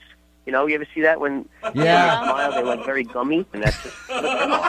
Nick, I'm with you. I'm with you on the big gums thing. It is distracting. Yeah, like horse gums. Yeah. You guys are so shallow. It's true though. What? Brooke, do you want to date a dude with huge gums? I don't know that I've ever even noticed gums. Obviously you're looking at their face most of the time, but you gaze and you look down and you see the boobs and stuff. Can I say boobs and stuff? Yeah, you can sure, say you can boobs. say that. Absolutely. Well, that was one problem with this girl. They were just kind of weirdly shaped or something. I just couldn't. Are we talking about a former date of yours, or are we talking about Lisa? Oh no, a former date. Okay. Yeah, no, not like Lisa. Okay. We're just going through a list of everything wrong with every woman that he's ever dated. I'm just giving examples of why I'm picky. That's all. I mean. All right, big gums, weird looking boobs, things like that turn you If off. they look like that, then who knows what they look like when it's off. Okay. So what was the thing that turned you off about Lisa? Well, she had really, the nose part was fine, but the nostrils were kind of small. What? You know what I'm talking about? No. They're just tiny. Her nostrils are too small for her nose. Yeah, the holes part. Yeah, I know what a nostril is. I'm just trying to picture a big nose but, with little. They were just really small, and it looked kind of odd. It didn't look like that in the picture, which was surprising. Dude, you've got to be kidding me. Are you being serious that small nostrils are a deal breaker for you? Look, when you're talking to somebody for an hour and all you can focus on is the nostrils, there's a problem. But that's why I couldn't take it anymore. You probably have a lot of your own imperfections too, right? I'm not saying I don't, but for me, why should I settle if that's not who I want to be with? You have to be one of the most picky dudes I've ever talked to. Yeah, dude. And I know. Everybody says that to me, but that's who I am. You're honest. Hey, Maybe that's why I'm single, but what do you want? It definitely is why you're single. I'm going to tell you that right now. But, I would love to find out if Lisa has had any work done to her nostrils to make them smaller. Wouldn't you like to find that out, Nick? No, that's all right. I don't really care. I mean, it didn't work out, so it doesn't matter. I'm moving on. Well, it's too bad because she's actually on the other line listening. What? Seriously? My nostrils are too small? What are you guys doing to me? What have you ambush people like this? Yeah, it's kind of the point of the whole segment. So anyway, Moving on. I didn't agree to this. I know you didn't, but Lisa did, and now she's on the phone. So you might as well talk to her about her small nostrils. I'm here. What kind of freaky thing is that? I could see if your nostrils were too big, but... Look, it's just my thing. I don't know what to tell you. I'm picky, that's all. I don't know if you heard that part, but I'm just very... I mean, we have all this stuff in common, and now you're saying it's because of my nostrils? My nostrils are normal. No, they're not. Oh my God. Really? I'm sorry, they're not. I've seen a lot of nostrils, and they're on the smaller side. I see at least a dozen nostrils a day, and apparently yours don't stack up, Lisa. I'm sorry. I don't know. I don't know what anybody else thinks about them. I know I'm picky, and there were some very nice qualities you had, and we had some nice conversation. But for me, just me, like I said, I'm picky. They were just too small, and it was distracting. I'm sorry. Nick, how do you expect to find the perfect woman with every single thing on her face being perfect? I mean, you're not exactly Mr. Hottie. You're cute. So what are you thinking? look, if I have to be single for the rest of my life because I can't find the perfect person for me, then I'll be single, and I'm okay with that. But I'm going to keep trying. That's all. All right. Wow, that's dedication. Well, I have to do this no matter what because it is a second date update. Nick, would you like to go out on a second date with Lisa? We will pay for it. It's not a match. It's not going to work. Both of you guys said, did I hear both of you guys say no to a second date at the same time? Yes. All right. Look, you guys have more in common than you think. The only thing, apparently. All right, Lisa. Well, I'm sorry that we couldn't make that happen for you. Okay, thanks. And Nick, I'll keep an eye out for girls with giant nostrils, okay? Brooke and Jubal in the morning. My deal breaker, whenever I meet a girl, perfect teeth. Hate it. Why? Hate them, just a turn off to me. You like a little snaggle in there? I like that girl to just be screwed up. It's Brooke and Jubal in the morning. I'm moving 92.5. Lots of text messages coming in about the second date update. The guy didn't want to call the girl back because he said her nostrils were too small. Which is so picky. It's ridiculous. I can't believe how many text messages are coming in commenting on his man unit, though. Yeah, we got a text message about her nostrils. Says, one of my coworkers has slits for nostrils. It's really distracting, and I can't stop looking at them when I talk to her. So apparently it bothers some people. Honestly, I can't stop looking at your guys' nostrils now. This is weird. Just judging everybody's nostrils. I will say, my husband's nostrils are exceptionally large, and it's sometimes distracting. And I think it's from a long life of picking your nose. I've never paid enough attention to nostrils, I guess. I guess I should start. If you want a second date update, all you have to do is email the show, Brooke and Jubal at moving925.com. We will call the person who didn't call you back. Moving 92.5.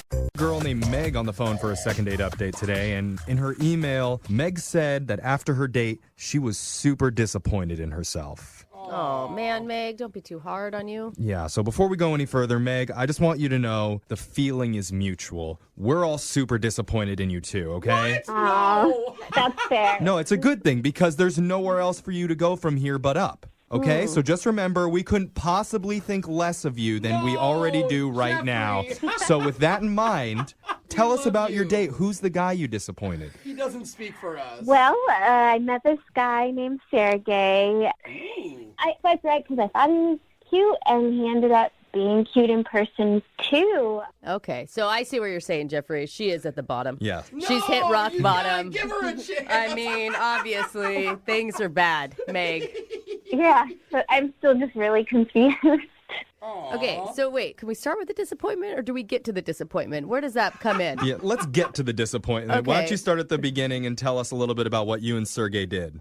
So when we talked on the phone, we learned that we both love to travel, and he's gone to a bunch of places that I have on my bucket list, like Machu Picchu, and I decided that instead of going to, a normal, boring sit-down dinner, it'd be kind of fun to experience other cultures together and try street food from around the world.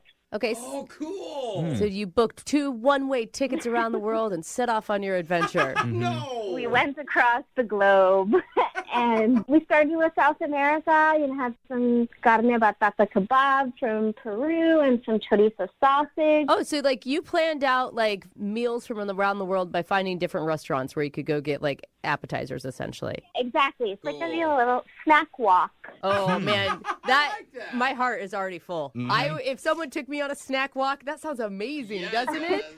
Well, it was going really well, but I should have stuck with South America, I guess, because I decided to take us to a French spot, and I insisted that he try some street quiche. And street quiche? I don't know that that's a thing. What does that sound like? Illegal.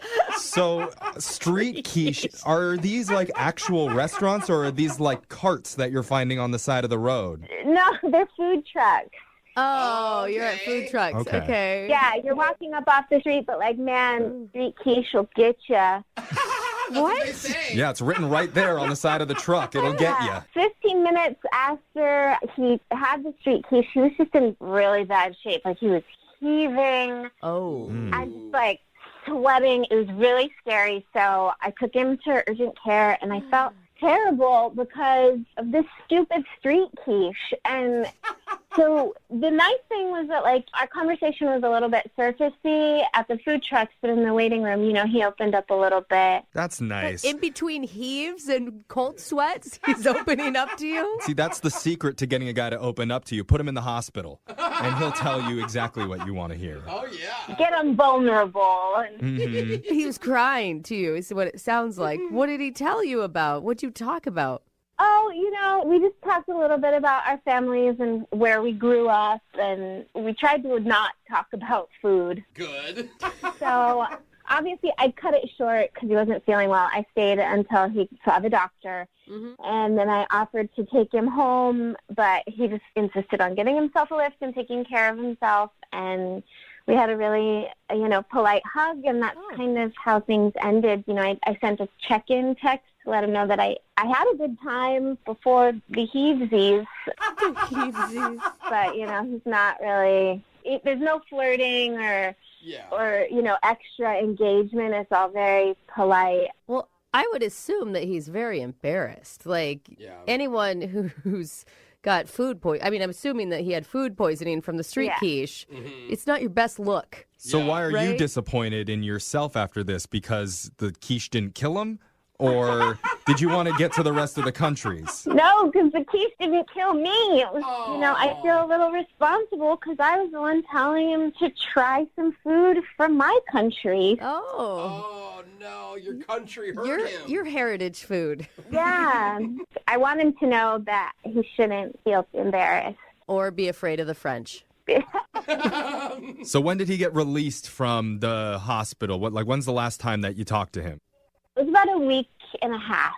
I'm sorry. If I got food poisoning on a first date, I wouldn't be calling the guy back either. No. All you think about when you think about them is the terrible night you had. It's like he's not going to eat quiche for at least 20 years, and you're associated with it. So, well, that's what I thought. But then after he got sick, you know, he kind of opened up to me. So I'm a little confused why we were able to have this authentic, meaningful conversation and then nothing. Yeah. All right, Meg. Well, why don't you go grab a plate of quiche? We'll play a song and come back, and we'll call Sergey for you and get your second date update, all right? Thank you. Okay, hold on. Moving 92.5. Brooke and Jubal in the mornings. Second date update. If you're just joining us for part 2 of the second date update, we're on the phone with Meg. She went out with a guy named Sergey and accidentally gave him food poisoning on their date. She didn't give it to him, but She took him on a little tour of all the food trucks in their neighborhood, and she forced him to eat some street quiche.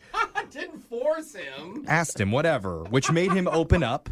Just maybe not in the way she hoped, because he became violently ill, and she had to bring him to urgent care. And once they released him, he has not reached out to her for another date. So, Meg, we're going to try our best to figure out what's going on with Sergey. Thanks, you guys. I really hope street quiche didn't just ruin everything. Well, it did ruin a lot of things. Yeah, probably his pants. But I just think he's embarrassed. I think if we can get through that piece for him, then it seems like a pretty easy second date situation.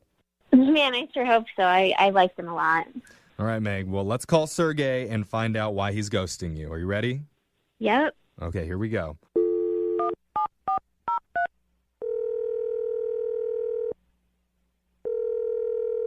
Hello?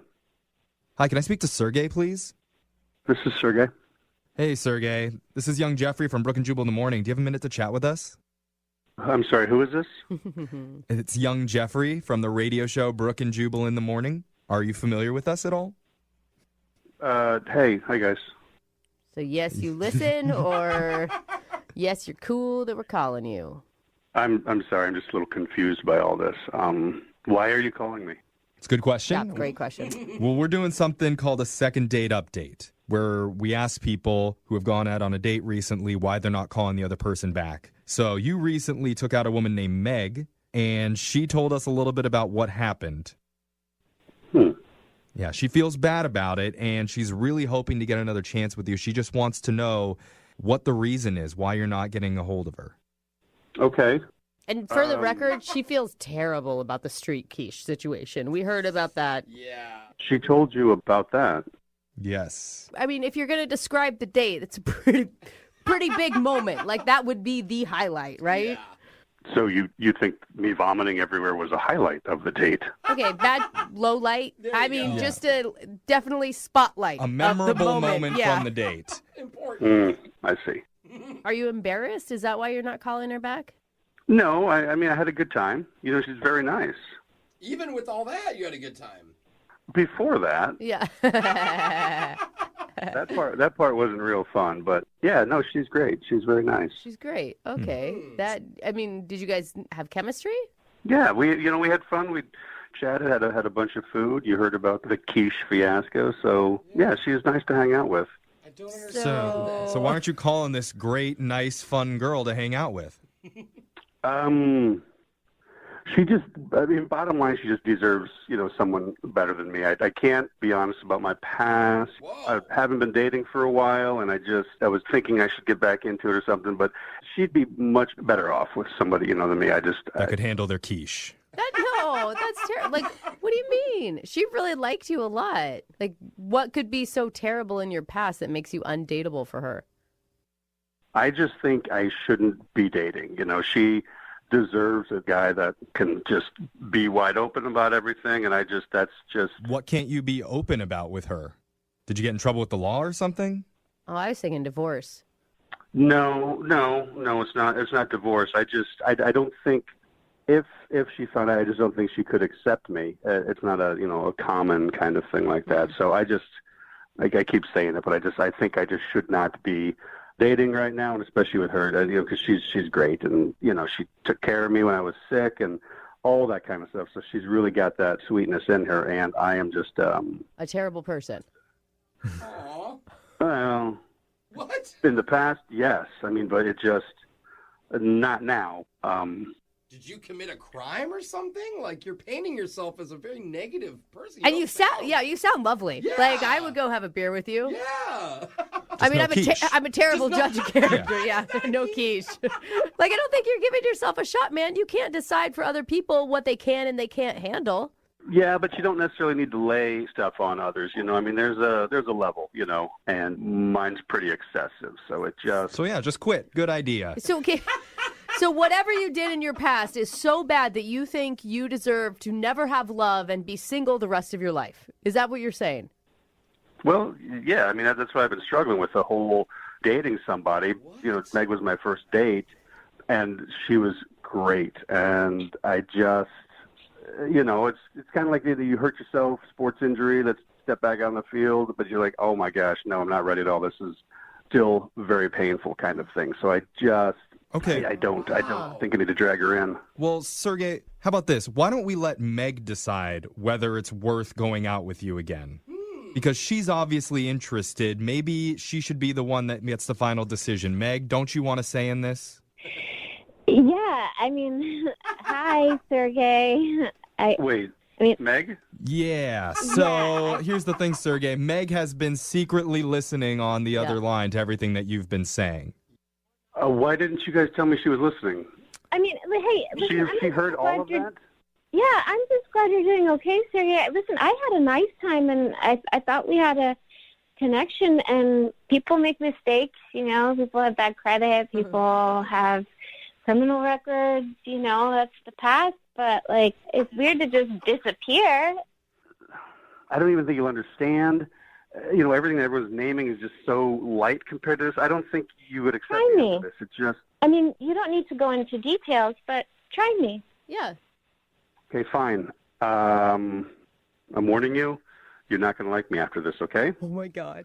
I can't go into a lot of detail, but a while back, I worked for some very bad people. You would know them as the cartel. What? No way. He's like Narcos? Wait, you were in... Okay, continue. Sorry, continue. Yeah. Cartel. Got it. See, that's what I'm saying. You guys saying bad credit, all that. No, and I did, more than just selling drugs. If I hadn't escaped, I'd be dead. It just... Escaped? Yeah. Are you being honest? Are you making this up to get out of... is this the most elaborate way to, not to blow somebody off and be... No. Hold on. So can we clarify? You were in the cartel with bad credit, and that's why you can't go out with Meg. Oh, Jeffrey. What? No, it is not the credit. No, it had nothing to do with bad credit. Okay, I'm just trying to get all the facts here. Had to move to a different city, all that sort of thing. So that's why I can't open up. That's why talking about my past, it just doesn't work. I don't need to bring Meg into this. So Well, let Meg decide. Yeah, let exactly. Meg she has a mind. Right, Megs. So see, it's not what you were thinking. It's just the cartel. Wow. Is that okay? That's huge. I can't say I saw that one coming, but yeah, we should take things slowly. Very. You know, like Very that's slow. it's mixed though, right, Meg? Because like part of that really scary, another part of that kind of sexy for some reason. Some girls want to date El Chapo. It's a lot of things at one time.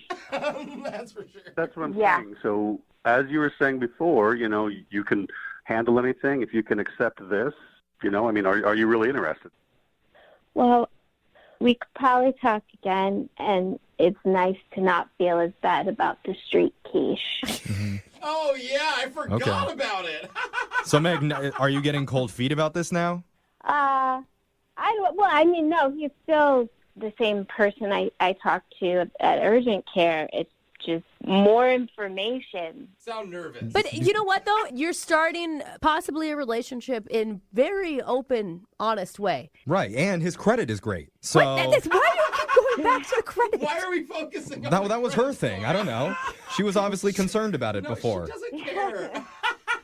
Meg, I'm free on Friday. What do you say? Free from prison. Free in general. Well, I'll look at my calendar. Well, hold on, Meg. You can't give your answer yet because if he's free on Friday and you agree, we'll actually pay for this date. Yeah. We will pay for you to go out with the ex-cartel member. Well, I still have to go look at my calendar. What? Oh, no. Dude, do not say no to the cartel, man. Yeah, There's I know. movies about that. He's got the hookups in Cancun. You do not want to miss out on this. Yeah, I knew I screwed up. You tell somebody once you're with the cartel and they just blow you off. Yeah, words to live by. Yeah. But Sergey, thanks for being a good sport. Meg, come on. He's been through a lot between the cartel and the quiche. Yeah. Will you give him one more shot? It might work again, but I do need to check my calendar, and that's the final answer. Ouch. Yep. All right. There we go. Thank you. Oh, man, I'm so so sorry. I never knew I'd feel so bad for a cartel member. I know, right? Oh, buddy. When you get emails in like this for a second date update, you can't help but respond. It says, Jubal, I met the love of my life. No. I can't let her walk away. I will always regret it. Please help me if it's the last thing you do. What? And, I'm a man of the people. One of the top 5 celebrities in Seattle. I still don't have a sandwich named after me. That'd be nice. But I will help Andrew out, who sent that email. What's up, Andrew? Hey, how's it going, guys? It's a little dramatic, I know, but, I mean, when you meet the love of your life, it just, weighs heavily on you. Okay, slow the fun truck down, Andrew. I'm sorry. This has never happened to me. People talk about it all the time, but, when it happens, it's like, what? That never happened. Wait. How do you know this person is the love of your life? I mean, we were at a coffee shop, and I was sitting at this bar area, and this very cute girl in, this yellow dress kind of, sits across from me. And she's about to put on her headphones, and she's playing music. So I hear a little bit of the song that's playing before she puts on her headphones, and it's fun. Tonight We Are Young, specifically, which is my favorite song. It's my anthem. Okay. It makes you want to get up and dance. So you heard that she was listening to Fun. Yeah, that's what I do. It's my jam. Andrew, it's a pretty popular song. Yeah. I know, but it's very rare that you're listening to the exact same song at the same time. Okay. When you go out into the world and you see somebody else wearing the same clothing you're wearing, that's very rare. Okay. Right, Okay. So what did you like about her so much? She was just beautiful. We had the same interests. Her hair smelled like sunshine. What a sunshine smell. I don't know. All right. Crazy. You really have fallen for this chick after spending 2 hours with her over coffee. I fell for her within spending a minute and a half, man. Whoa. All right. Has this ever happened to you before? I've been in relationships where after a month or two, I'm like, wow, I like this girl, but not this powerful. Yeah, it is Sounds like powerful. Man, I feel the power. So she responded, and she was into what you were saying. She was into the lines you're feeding her. We wound up talking for like 2 hours. All right. I was like, I have to take this somewhere else. So I was like, you know what? Let's get out of here. Let's get a drink. And she was like, well, we're in a coffee shop. We're already getting a drink. I get it. Let's get more. So she's got great taste in music and witty. I like her already. So she's like, I actually have to run, but here's my number. And she crosses over to me and gives me a kiss on the cheek and then leaves. So she kissed you on the cheek and then just walked out of your life forever. We are in a Ryan Gosling movie right now. Yeah. So she left, and then you tried to get a hold of her to ask her out, and you haven't heard a response? Well, she texted me once. Never picked up the phone, just texted me, and she was like, look, there's a great girl out there for you, but it's not me.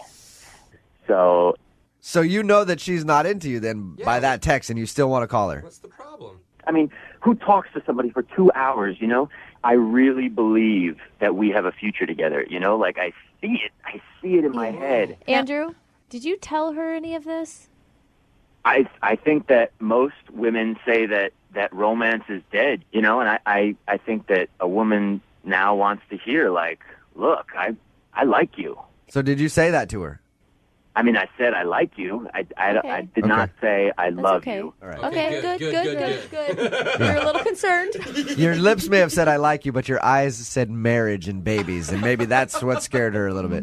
All right, well, we're going to play a song, come back, call her, and get your second date update. Okay. All right, hang on, man. Moving 92.5. Brooke and Jubal in the mornings. Second date update. All right, Andrew's on the phone with us. He met a girl named Beth at a coffee shop. She was listening to the same song as he was on her headphones, and he knew it was love at first sight. He even said that her hair smelled like sunshine. Come on, that's kind of cool. That's sweet. Now, if people missed the first part of the second date update, at the end of your little exchange with her, which lasted about 2 hours, she kissed you on the cheek, gave you her phone number, and then left. And all you got from her was a text message saying you can find another girl. Yeah. Brooke seems to think that maybe she has a boyfriend. Lydia thinks that maybe she was just being nice and hanging out with you for a little while. You ready to give her a call and see what's up? Yeah, let's do this. Yeah. Oh my gosh. If we can even get her on the phone. Have you practiced your speech? Because I know you've been thinking about this, about how to win her heart.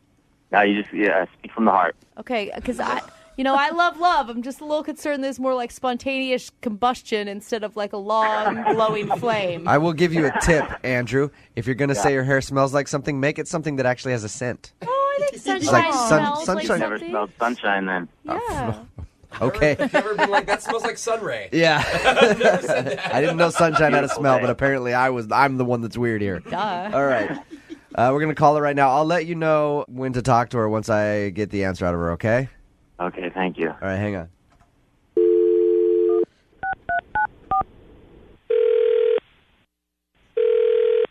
Hello?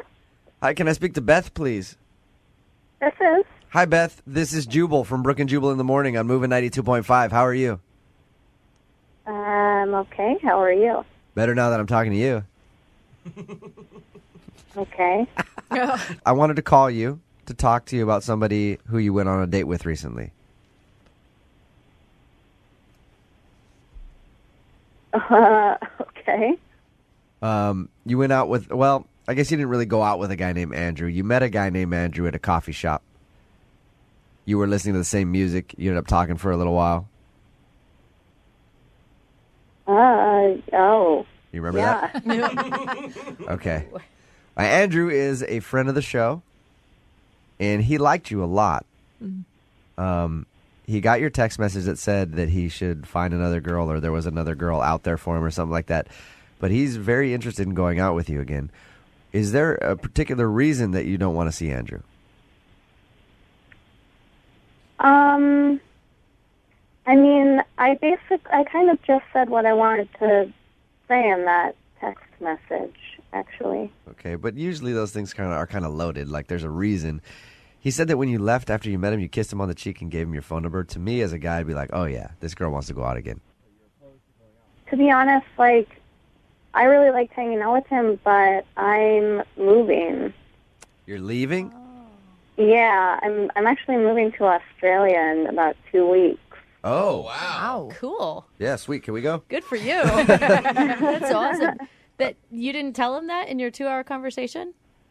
No, I mean, it's kind of wrapped up in, like, I just am trying to kind of start over, and I'm honestly, like, I just got out of another relationship. I got divorced recently, and I didn't really want to talk about that with him.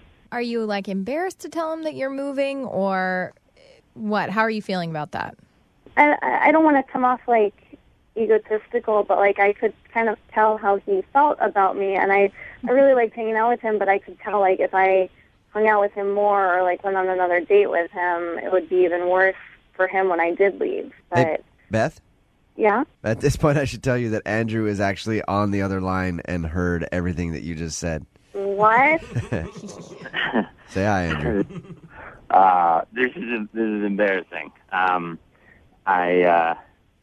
I emailed these guys to try and call you because I just wanted to tell you that I had a really great time with you.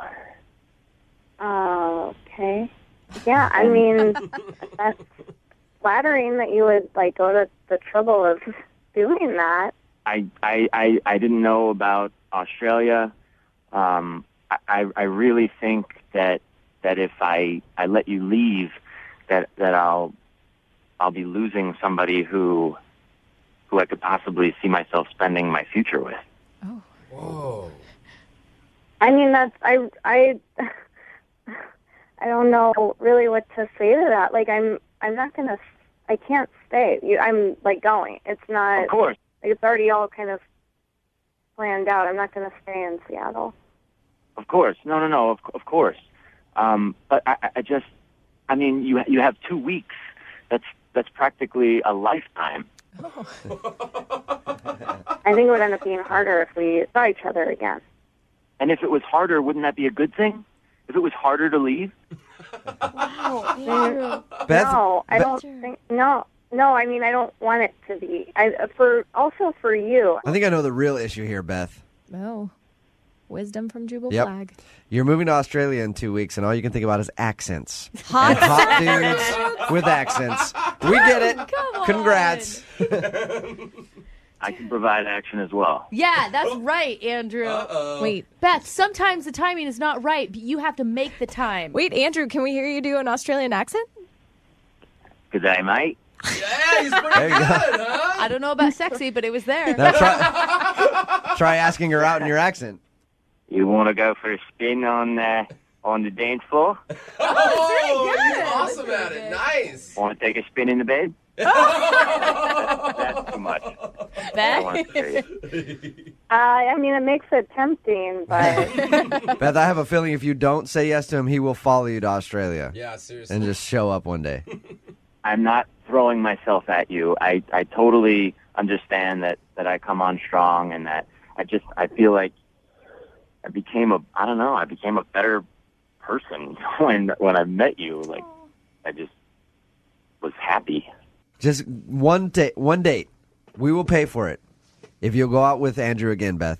Come on. He can't even stalk you. You'll be in Australia. Either that, hey, Beth, if you don't go out with him again, I'm going to buy him a plane ticket to Australia. Oh, God. How about that? I mean, I feel horrible, but I just, no, I don't, I can't do it. If the divorce is stopping you, I've been in horrible relationships before too, but that's what made this meeting so amazing, is that your smile, like, lit up my face. Aww. I'm not, I don't think I'm going to change my mind. All right. Oh. I think, Beth, you won't go out with him again, but I think Brooke's about to leave her husband for him. No, I'm So just saying. Brooke and Jubal in the morning. it's time for your second date update. It's Brooke and Jubal in the morning, and today's second date update sounds like it should be on a police blotter somewhere. Really? Crime was committed, blood was spilled, and the cops were almost called. Wow. But through it all, a seed of romance was planted.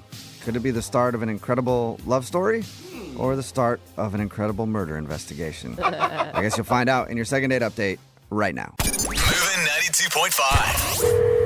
Brooke and Jubal's second date update. There are two letters that are guaranteed to make every date more exciting. I'm not talking about S&M. Those letters work as well, but I'm talking about a little B&E, a little breaking and entering. Oh, what? That's right.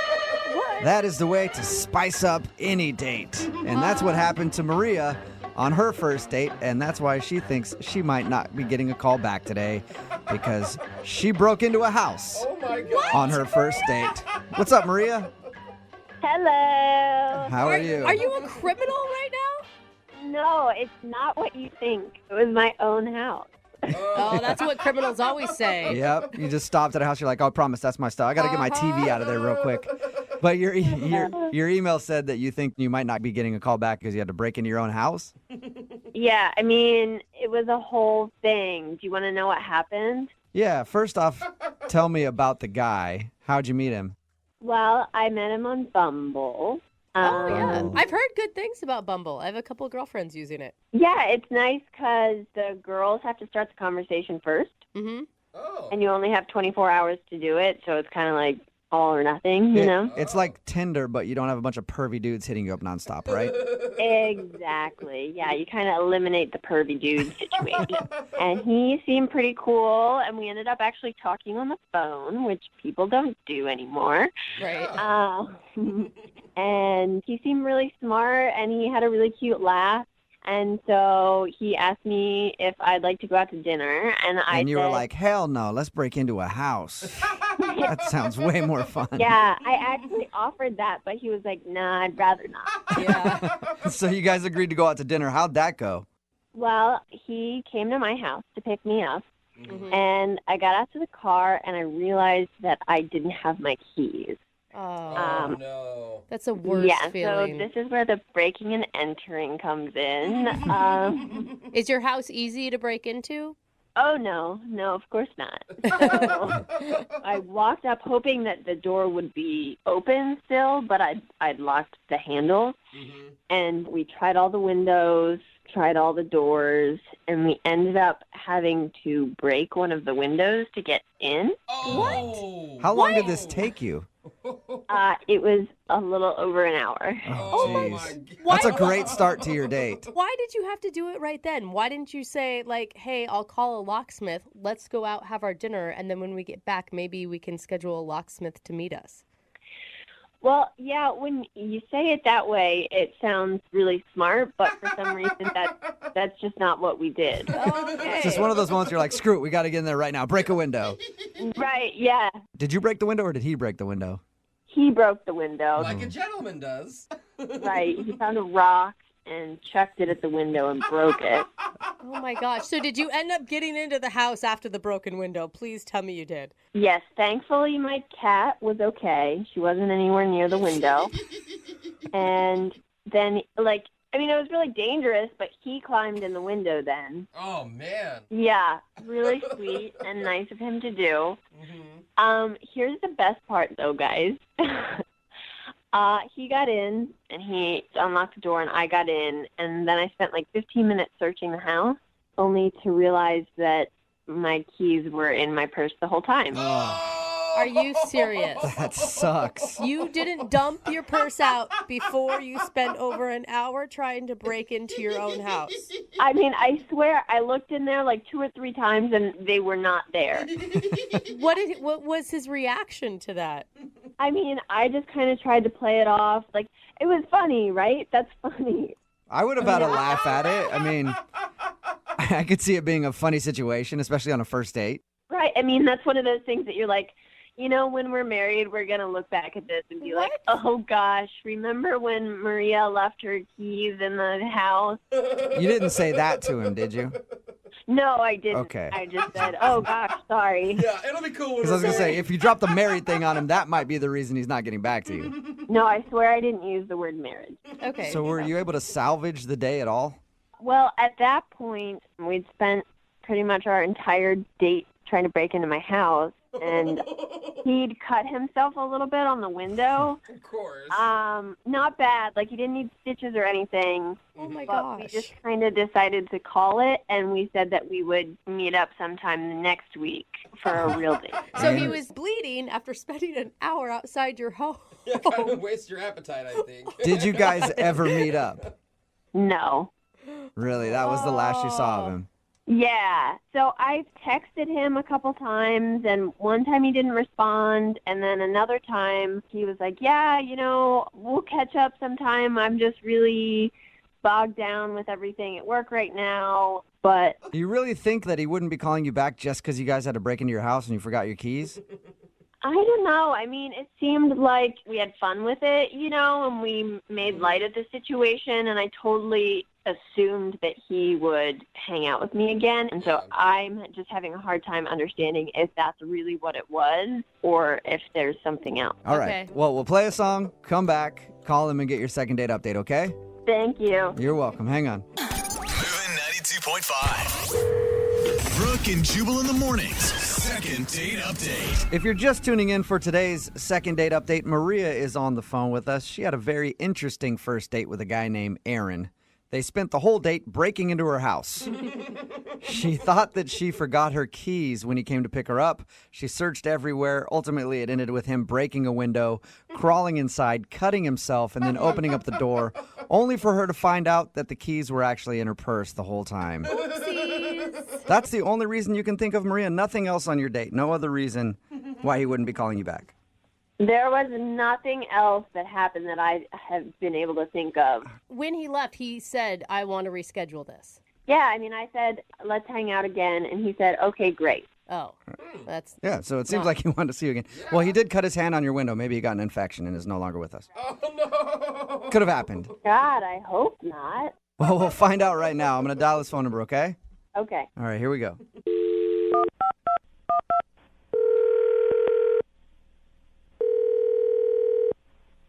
Hello. Hi, I'm looking for Aaron. Yeah, that's me. Who's this? Hey, what's up, Aaron? How are you? This is Jubal from Brooke and Jubal in the morning. From who? Jubal from Brooke and Jubal in the morning. It's a radio show. Oh, okay. Yeah. So you've heard of the show? Yeah, I've heard of it. Okay. Have you ever heard of the segment we do called the Second Date Update? No, sorry. Oh, that's okay. You're going to get very familiar with it because you're a part of a Second Date Update now. What?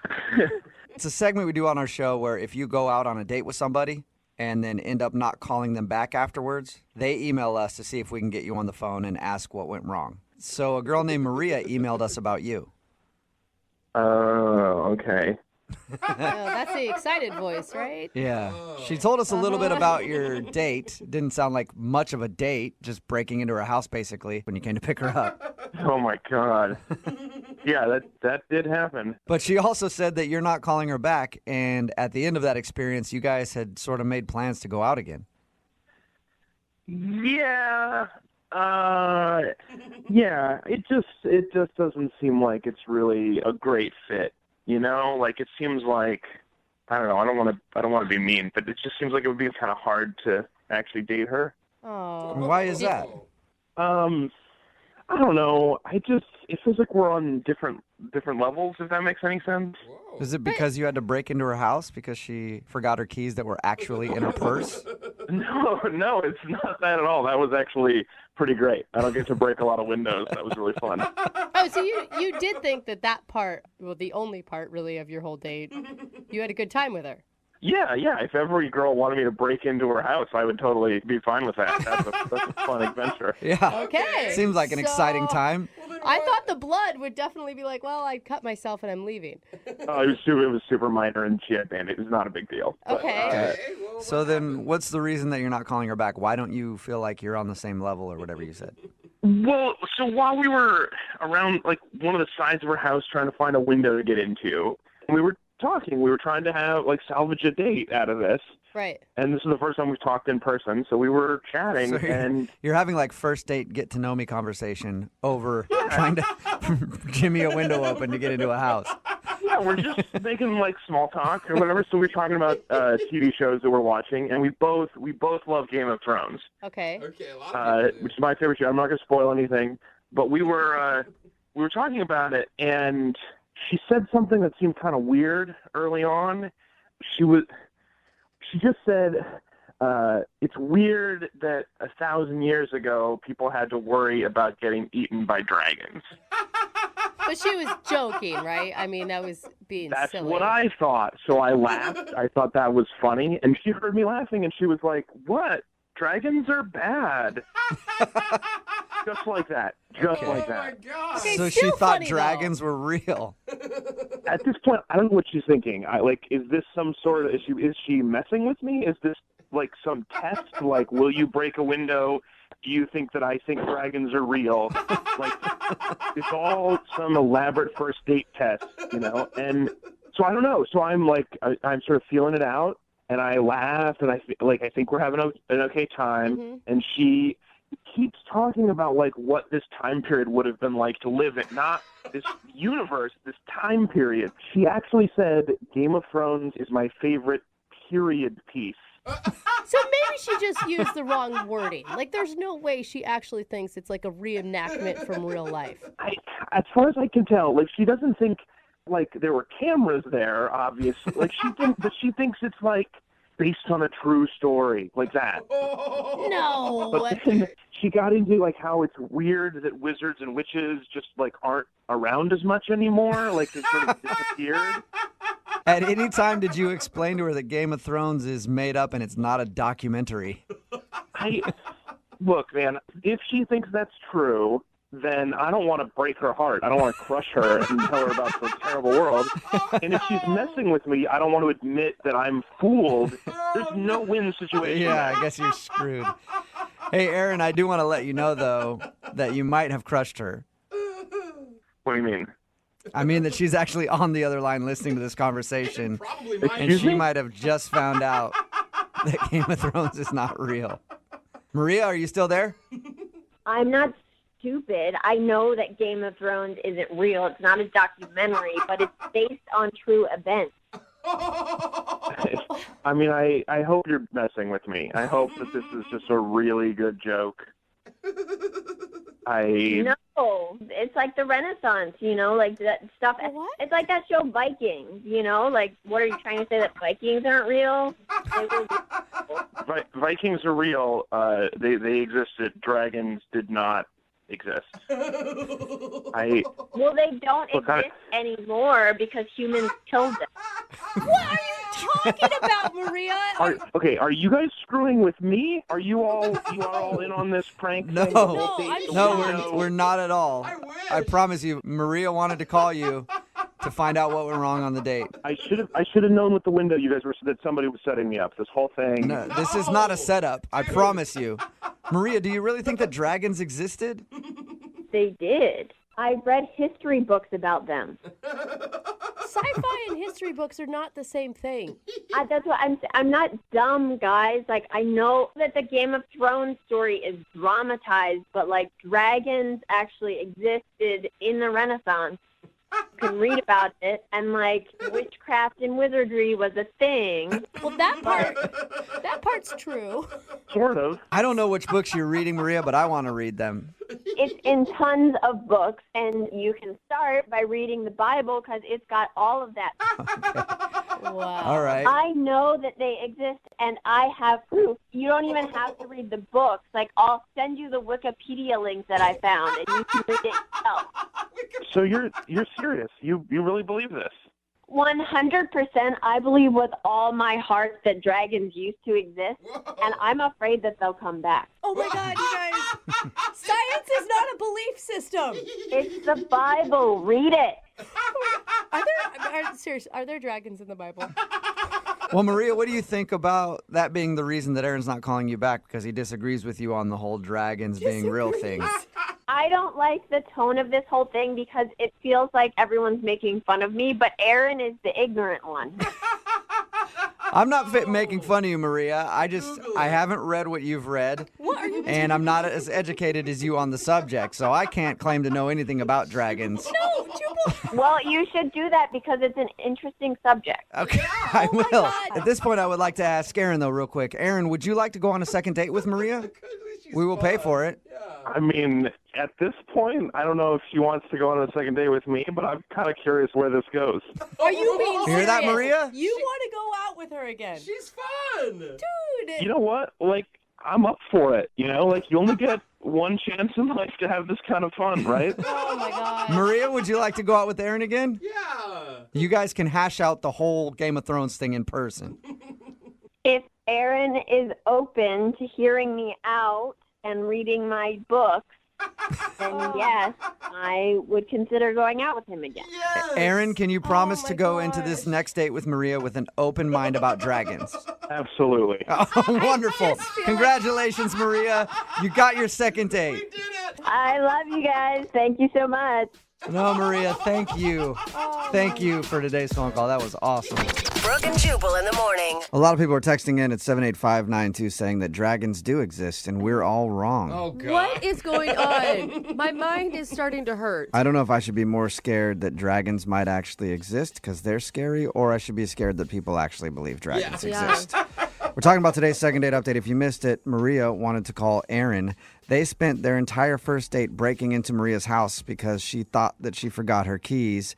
Aaron ended up getting his hand all cut up by smashing a window, only to find out that Maria's keys were in her purse the whole time.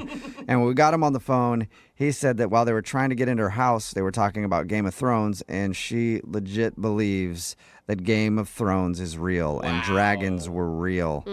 She said she even has proof of this, and that we're all closed-minded and ignorant for not believing that dragons actually used to fly around the world and burn people with their fire breath. Yeah. Wow. It's pretty crazy. Yeah, I mean, also, you guys know Stranger Things is real, hey, too. you know what? I got a couple potions that I could sell her that will protect her from those fire-breathing dragons. She will buy if them. she needs them, she should call me. Surprisingly, Aaron actually wanted to go out with her again, though, despite her crazy history lessons. Well, maybe he can actually educate her. Yeah. Like, I think that this could be a good thing. Or for he knows everyone. that she's super crazy, and crazy people are always good in bed. So that's what he's excited about.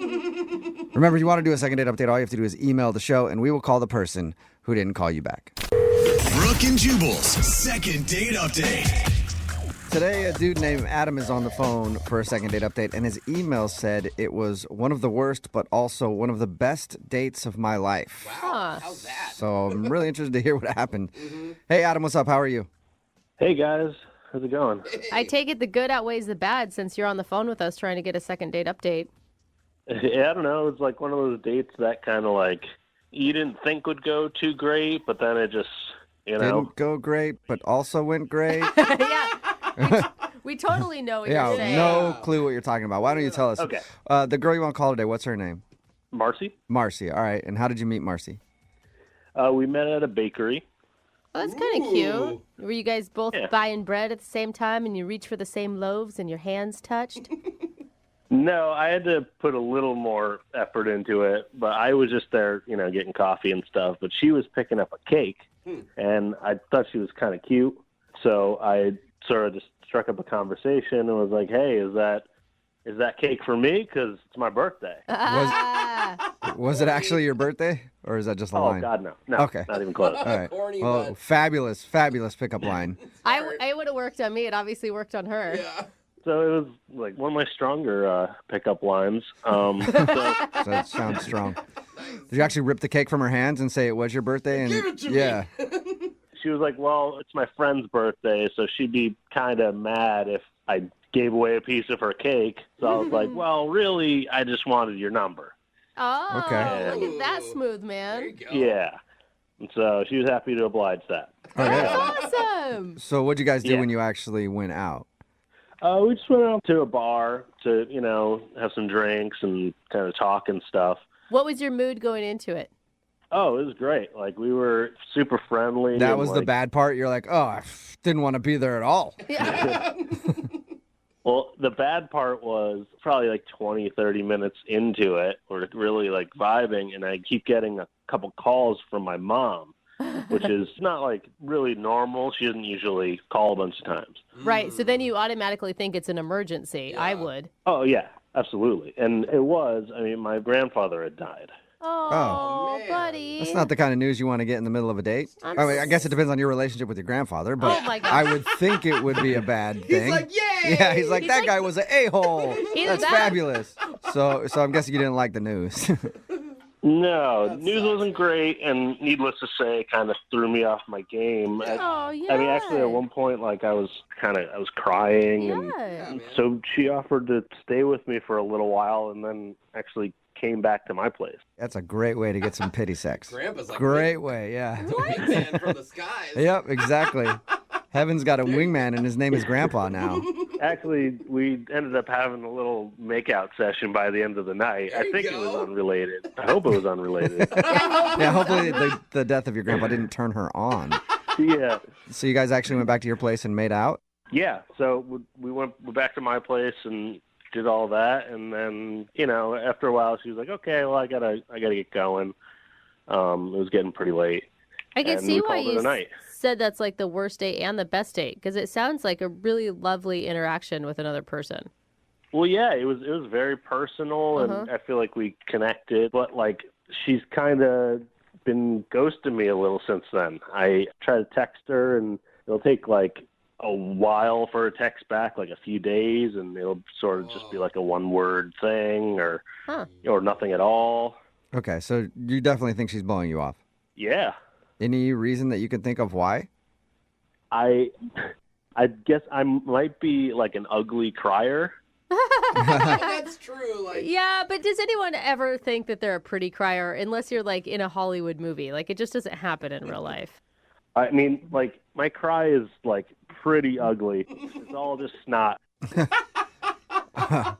It's just a mess. I mean, and I kind of, my voice sort of chokes up like this. I can't really get. Oh. It's bad. It's.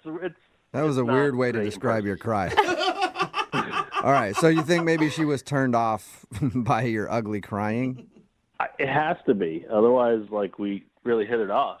Why would you want to go out with somebody who isn't calling you back because you were crying in not an attractive way, I guess, because your grandfather died? Like, that is shallow if that's the case. Well, I don't know if that's the reason. That's the only thing I could think of. Okay. Well, we'll play a song and then come back and call her and get your second date update, okay?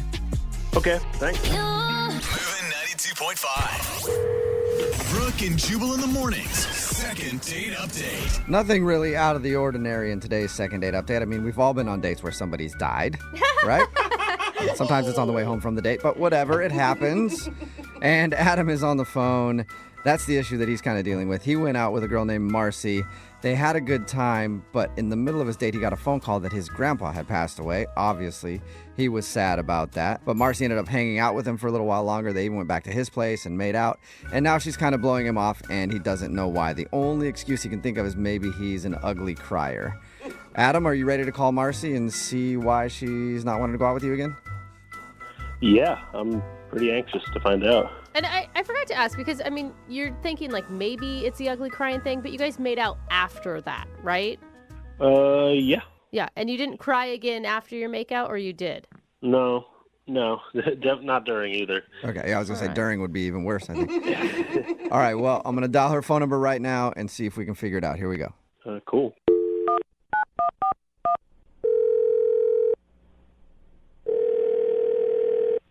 Hello, Hi, can I speak to Marcy, please?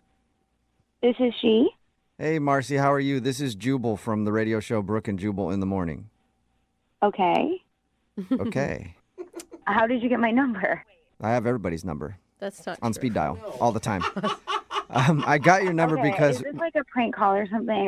No, it isn't. Okay. One of our listeners actually emailed us and asked if we could get in touch with you. Okay.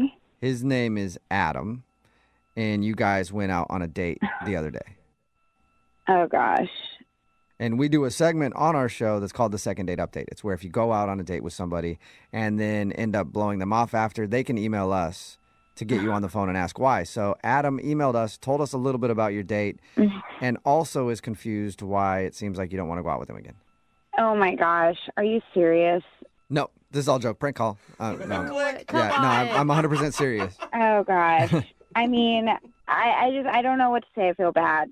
He said a lot of nice things about you and about your guys' date. It sounds like you guys really had a connection. I don't know. I just kind of thought the whole night was a little weird. Well, I can understand that. I mean, he told us about the date and how he got a call in the middle of it that his grandpa had died. That would make things Right. weird, I would think.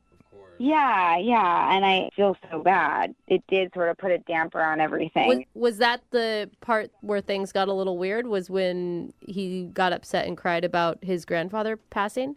No, it wasn't. I mean, I hate to say it, but I kind of knew pretty early on into the night that I just wasn't really feeling it with him. And I can't really explain it. Like, I don't think it was anything that he actually did or said. Or He said you guys made out. Like, I feel like he obviously did not interpret. I mean, I know I shouldn't have done that. I really shouldn't have done that. But Yeah, that was going to be my question. If you weren't feeling him, why make out with the dude? Well, because I was pretty much gearing up in my head how to tell him that, I'm not really feeling it. And I was literally like about to do it.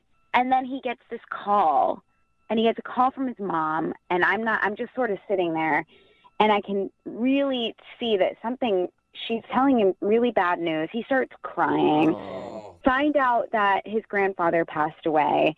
And at that moment, I couldn't tell him that I wasn't into him.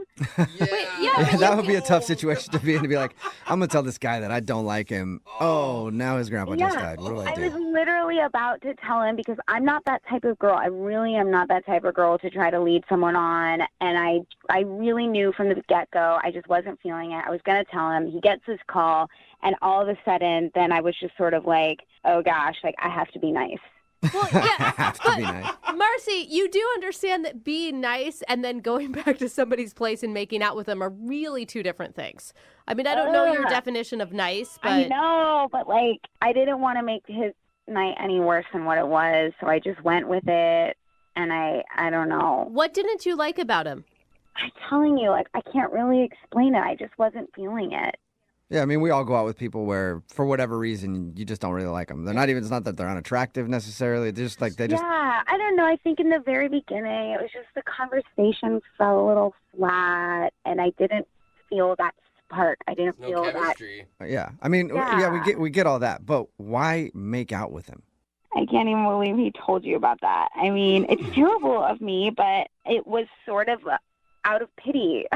A pity makeout. So basically, when he leaned in to kiss me, I just didn't stop him.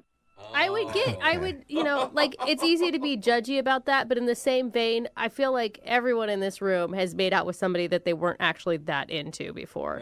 Oh, I've done it for years in some relationships. For sure. You're so wrong. Oh, my God. I don't know, guys. Like, as much as I knew that I really shouldn't be doing this and that it's so out of character for me, and I was not trying to take advantage of him in any way, but at the same time, I just witnessed this guy that I hardly know get told that a very close family member of his passed away. I just didn't have it in me to not please him a little bit. I don't know. Okay. Wasn't there any moment, like there wasn't one moment where you were like, oh, maybe I was wrong. Maybe I could do this. Maybe I could be into him. No. Oh. Not at all. Okay. All I was right. looking for hope there, Marcy. Well, Marcy, I do want to let you know that Adam is actually on the other line listening and wants to talk to you. No. Are you serious? Yes. No. Yes, I am. Oh, my. What more can you guys do to me? Adam, are you there? Oh, gosh. Yeah. Oh, gosh. Hey, Marcy. Bummer. Hey. Oh, my so gosh. So, I mean, that whole thing, was that a pity? I mean, I just didn't want to hurt your feelings. I don't know. You had already been hurt enough that night, and I just really felt so bad.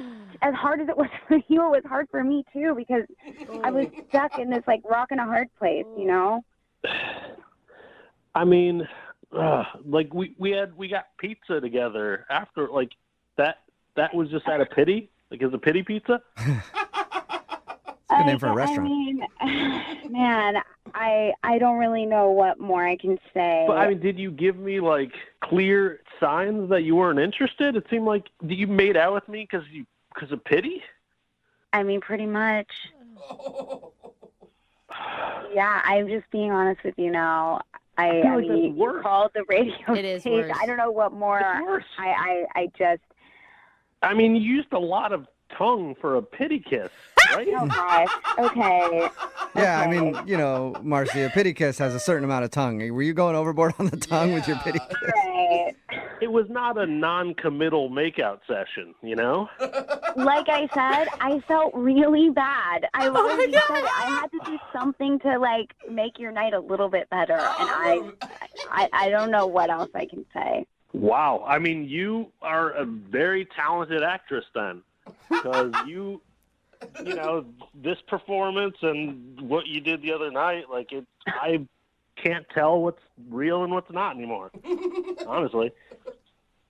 I mean, what's real is that I think you should just try to move on. Ooh. Just because I did that, I don't think it means that I have to go out with him again. No, it was just A second one would be another pity. Yeah. And it's like 2 pity dates, basically. yeah, and now we've gotten in too deep. You know what I mean? It's I mean, I can't believe you would do that. If that happened to you and one of your relatives died, I would do the respectable thing and just walk away. Just get out of there. okay. Leave you alone. Yeah. Guys, like I don't really. This is getting to be too. I tried to be nice. I really did. I'm really sorry. Okay, well, don't be sorry just yet, because I do have to ask you if you'd like to go on another date with Adam. We will pay for it. Would you like to go on a second date? No. Okay, I thought that was coming. Adam's like, I didn't even want you to ask that question anymore. Marcy, you are a real piece of work, just like leading a guy on like that. That's Seriously? unbelievable. Okay. This is taking me back so much. I was literally just trying to be nice to you. I was trying to support you. I mean, is there anybody here that can back me up on this? Am I crazy or something? I was just trying to be nice. No, they're not going to back you up. Okay, I guess not. Well, either way, Adam, you didn't get your second date, and at least you know why now. And Marcy, thank you for taking the time to talk to us about it. Appreciate it. Yeah, now I feel 100,000 times worse. Thank you. Well, Sorry, I want both of you guys to think about this. That night when you guys were making out, Adam's grandpa was watching you. Think about that. Brooke and Jubal in the morning. Text in at 78592 said, I probably would have done the same thing. Brooke and Jubal in the morning, talking about today's second date update. If you missed it, this dude Adam wanted to call a girl named Marcy that he went out with. When they were out, he found out that his grandpa had actually died, and he was very upset. But she was there for him, and they went back to his place, and they even made out. But when we got her on the phone, she admitted that she was never really into Adam. She only stayed with him that night and made out with him out of pity. Yeah, a little pity makeout. Yeah, she was about ready to tell him that she wasn't into him. And then he went to go then he got the call that his grandpa died, and then she was like, damn. It kind of blew everything. I will say, I think the most important text that I agree with that we've gotten several is, he did sound exactly like Seth Rogen. Yeah, he did sound a little bit like thinking that. That's the most important piece that It you was took from bugging me. everything. I'm like, who does he sound like anyway? Sorry. Maybe it was Seth Rogen. Anyway, they are not going to go out again. If you want to do a second date update, just email the show, and we will call the person who didn't call you back. Young Jeffrey's Song of the Week is coming up in just a few minutes at 8:10. Brooke and Jubal in the mornings. Second date update. If I were to describe the guy who's on the phone for a second date update today, if I were to describe his first date with a newspaper headline, it would probably read, "Spontaneous first date spontaneously combusts." Oh! Leaving one survivor. And that would be Sean, who's on the phone for a second date update right now. What's up, Sean? Hey, what's up, man? How you doing? Good. Would that be a pretty accurate headline? I'd have to say yeah. Oh, no. That's not a good fate for the girl you went out with. Your email was a little confusing, so why don't you tell me exactly what happened? Okay, so it was a weird night. I was supposed to hang out with some friends, and they couldn't show up. They texted me, hey, we're not going to make it. So I'm just like wandering around downtown, bored, alone. So I jumped on Tinder and said, hey, let's see if I can find someone that's close by. Maybe I could find something else to get into, you know? I like that. You are taking lemons and making lemonade, sir. Hey, that's what you got to do, man. Right? All right. So tell us about the lemonade. Okay, so the lemonade's name is Nina. All right. Nina Lemonade. I like it. And Nina's sweet, tart, too sugary. What'd you think of the Nina Lemonade? I got to say, the Nina Lemonade was awesome. So we ended up meeting at a bar, Okay. She was hanging out already with her friends, and she was like, hey, why don't you just come by, meet up with us? We're already out, we're close by. So it's a pretty safe situation. And so when I met her, she was cute. I mean, she was like hot in a weird, quirky way. Like she's not like that girl that you walk in and it's like everything stops. But she was like sexy librarian hot. Okay. So she's business as usual hot. Like she's not hot where everything stops. She's hot where everything just goes on about its normal pace, and she's just in there looking okay.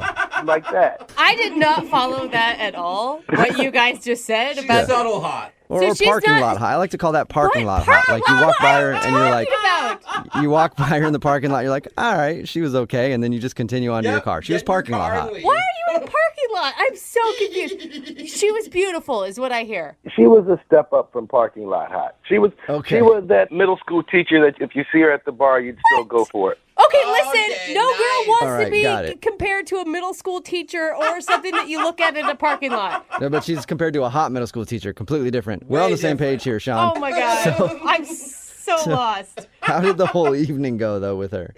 All right, so first impressions, I went baller on her, and I bought drinks for her and all her girlfriends. Nice. Okay. It was all good. We were having great conversation. I was flowing with her and her girls. I was on point with my jokes.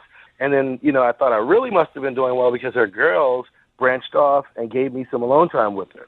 Oh, that is a good sign. Yeah. Because if your girls co-sign on it, then your foot's in the door, right? Yeah, and I'll tell you, I've been out with my girlfriends when they've had a Tinder date meet up with them, and he did not turn out very good, so we did not leave her side. Oh. Yeah, because then you're like, you shall not pass. Yeah. Well, you're just trying to help her out, man. But she was obviously into it if her girls left. Exactly. So then we're hanging out, we're sort of kicking it and nuzzled up a little bit, I thought. Mm-hmm. And so she said, oh, wait, you know what? I got to run to the restroom real quick. I'll be right back. So I'm waiting, and she never comes back. What? Oh, the ultimate diss. So she ditched you. Oh. Dude, but this is the weird part. Now it gets even weirder, right? Her girlfriends are still in the next room. Wait, so she's not hanging out with her girlfriend? She's like gone. Well, this is what I'm thinking. I said, okay, well, maybe she's in the next room with her girlfriends, and they got caught up talking about something or whatever, running. You know how girls do. So I go in there, and I'm like, hey, where's Nina? And they were like, we don't know. I said, what? Like, it's only 2 rooms here. It's where you are and where we were. She's not here, and she's not with you. You don't know where your friend is? They're really playing dumb. They're like, no, we don't know. Last we saw her, she was with you. So I'm thinking, okay, they're running some kind of game on me, but I don't even understand because it's not like I was some cheapskate. I bought them all drinks. If they're running game, they should have just kept pimping me for the drinks, right? Right. Yeah, for I sure. don't know. Totally. It's sometimes not worth it, to be honest. Really? Yeah, I mean, we're women. We make our own money. We can pay our own drinks. We don't need to hang out with you if you really suck that bad. Okay, that's fine, but would you leave your girlfriend with a guy that you felt sucked really bad? No. Exactly, right? Well, so I like how Jose answered. She was like, no, I would never leave my girls. Are you kidding me? Right, I think that question was more for Brooke. Sorry, but would you Brooke. leave your girls with the guy that you thought sucked? it is interesting. Did you text her? And That's the thing, yeah. So I'm texting her. I called her. She's not picking up, and her girls are still playing dumb. Like, they don't know where she is. They can't get in contact with her either. Okay. What are you supposed to do at that point? Can I ask you, did the group of girlfriends seem concerned that she was gone? They didn't seem concerned, which was even weirder. Then I think they were lying to you. They knew where she was. Yeah, because if you don't know where someone is and they really just take off, then I would be worried. I'd be like, oh my God, what did she say to you? Why did she go? Unless they're one of those friends who always takes off. Like who always just gets drunk and wandered off. You're like, whatever. That's just her. I don't know what happened, man. I mean, I want to get to the bottom of it. I want to figure out what happened. Yeah, that's interesting. And it sucks. You got ditched twice in one night, man. Exactly. My friends, she got me. All right. Well, we'll play a song, come back, and then call her and get your second date update, okay? Awesome. All right, just go hang out over there. We're going to go to the bathroom real quick. We'll be right back. All right, we'll do it next. Moving 92.5. Brooke and Jubal in the mornings. Second date update. If you just tuned in to today's second date update, Sean is on the phone, and Sean is good at a lot of things. Well, I don't really know the other things, but I know Sean is good at getting ditched. That's pretty much what Sean is good at. Oh, wow. He got ditched by his friend, so he was looking for somebody to hang out with. Then he hopped on Tinder, and then he found a girl named Nina to hang out with. He showed up to the bar where she was at, hung out with her and her friends for a while, and then Nina kind of dipped out, and even the friends didn't know where she went. So he's wondering what happened to Nina because she hasn't called him back since he met her that night. All right, Sean, you ready to go? Yeah, and for the record, your recap really did wonders for my self-esteem. I appreciate it. Sean. I was hoping it would help, Sean. We're here for you, though, okay? Yeah, I can tell. Thanks. Yeah, at least for like another 5 minutes or so, and then we're done. Now, do you just want to find out where she went, or do you actually want to go out with this girl again? I mean, I was very interested. You know, I thought we had a little something going on. So, of course I want to know what happened and where she went, but I'd be interested in going out again if she could explain this. Okay, but if she can't and she just said you suck and I left, then we shouldn't That's ask. a different story. I mean, I'm glad that you found her, so at least I know she is alive. Okay. All right, cool. Well, I'm going to dial her phone number right now, see if we can get your second date update, okay? All right, man.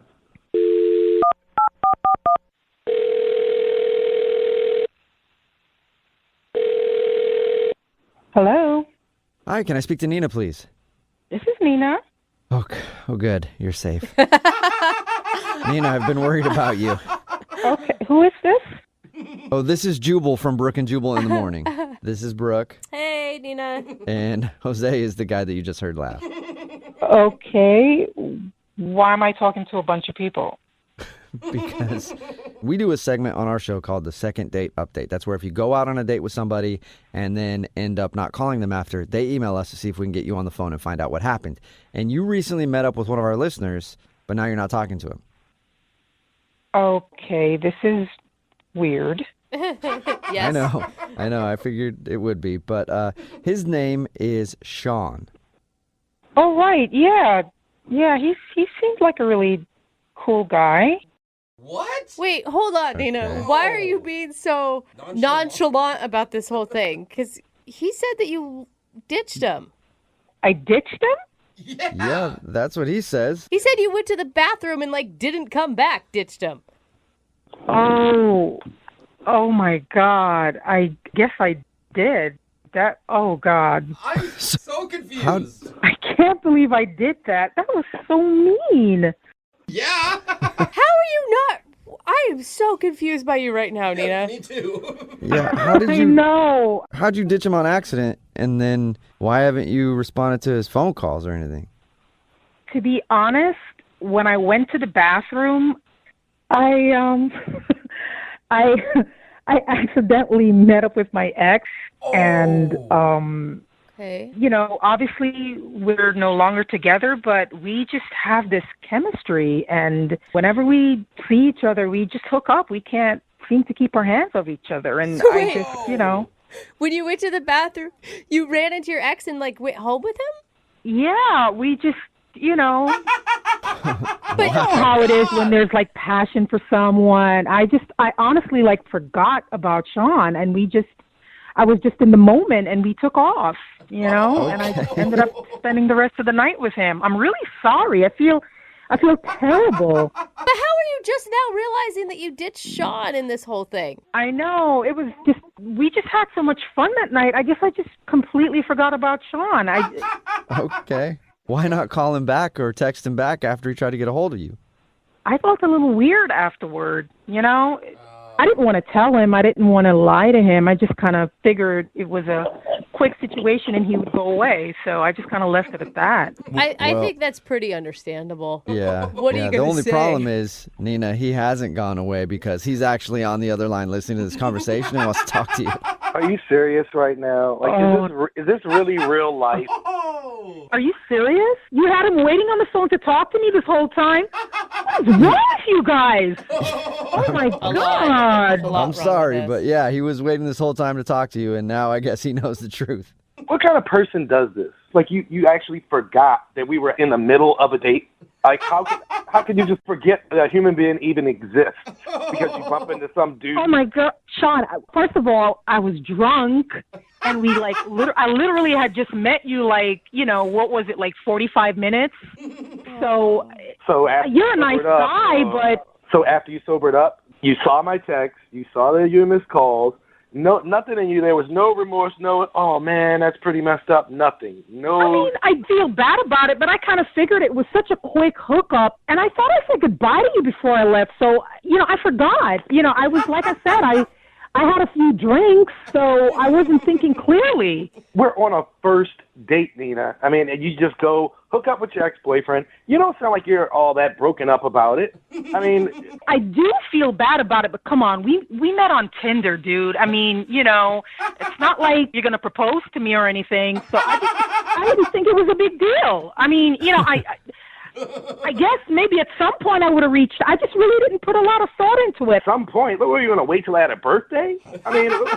No, I figured I would call you at some point, but, I was just wrapped up with my ex, and I wasn't really putting a lot of focus on it, Nina. Oh, my God. I know. I feel so bad for you, Sean. Nina, that is really messed up that you just ditched somebody. He had a bad night to begin with. He had already been ditched by his friends. Well, first of all, not everybody has an ex like my ex. Okay, this guy, well, I won't even get into that. And I mean, I do feel bad for Sean. I just never thought it was that deep, really. You know what? Now I don't even feel as bad. I don't even feel as bad. Because you know what I did? So I wouldn't take a total loss for the night? I hooked up with one of her girlfriends. No way! You did not tell us that before, Sean. Wait a minute. What? You did what? Oh, now it matters? Now it matters? Wait a minute. Who was it? Who did you hook up with? I mean, why does it matter? I'm just some guy you were going to call on his birthday. I mean, no, what difference does it make? It doesn't even matter. I bet I know who it was anyway. It's she's a slut in the group. But now I'm just like, I'm really confused because if you did that, why are you going through all this trouble to contact me?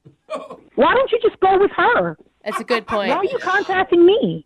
I mean, I was a little more interested in you, but, I'm over that now, obviously. Well, you're not. I mean, you're. It's sounding all confusing to me because if you're interested in me, why are you hooking up with one of my friends?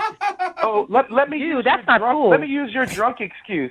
Oh, I was drunk, so, it just kind of happened. Oh, no, you didn't. No, you didn't. All right, well, on this note, Nina, I would like to ask you if you would like to go out with Sean again on a second date. We will pay for it. That's a very generous offer, but I think I will respectfully decline. Oh, my God. I wanted you guys to go out again to see who you'd actually end up going home with that night. Well, maybe you can pay for him to go out with okay? I mean, good. I mean, I don't want to go with you again anyway. I mean, honestly, your girlfriend was a little hotter than you, and then there was a couple other ones that I might be more interested in that was in that party anyway. So, Okay, so now Sean's got all the girls. This is why I should meet up with guys on Tinder. I am done with that whole situation. I mean, you have, completely turned me off. And, if I'm going to be meeting jerks like you, then, nah, not even worth it. Whoa! That's fine. Yeah, stick to guys that dump you in real life. Oh, my God. My gosh. All right, well, thank you very much, you guys. And at least, hey, Sean, look at it this way. Now that you're kind of an ex of hers, you went on a date, next time you see her out with another dude, you might be able to hook up with her. It all works out. Brooke and Jubal in the morning. A text in at 78592 that says, can you give me Sean's number? I'd love to go out on a date with him and then run into my ex and sleep with my ex, too. Brooke and Jubal in the morning.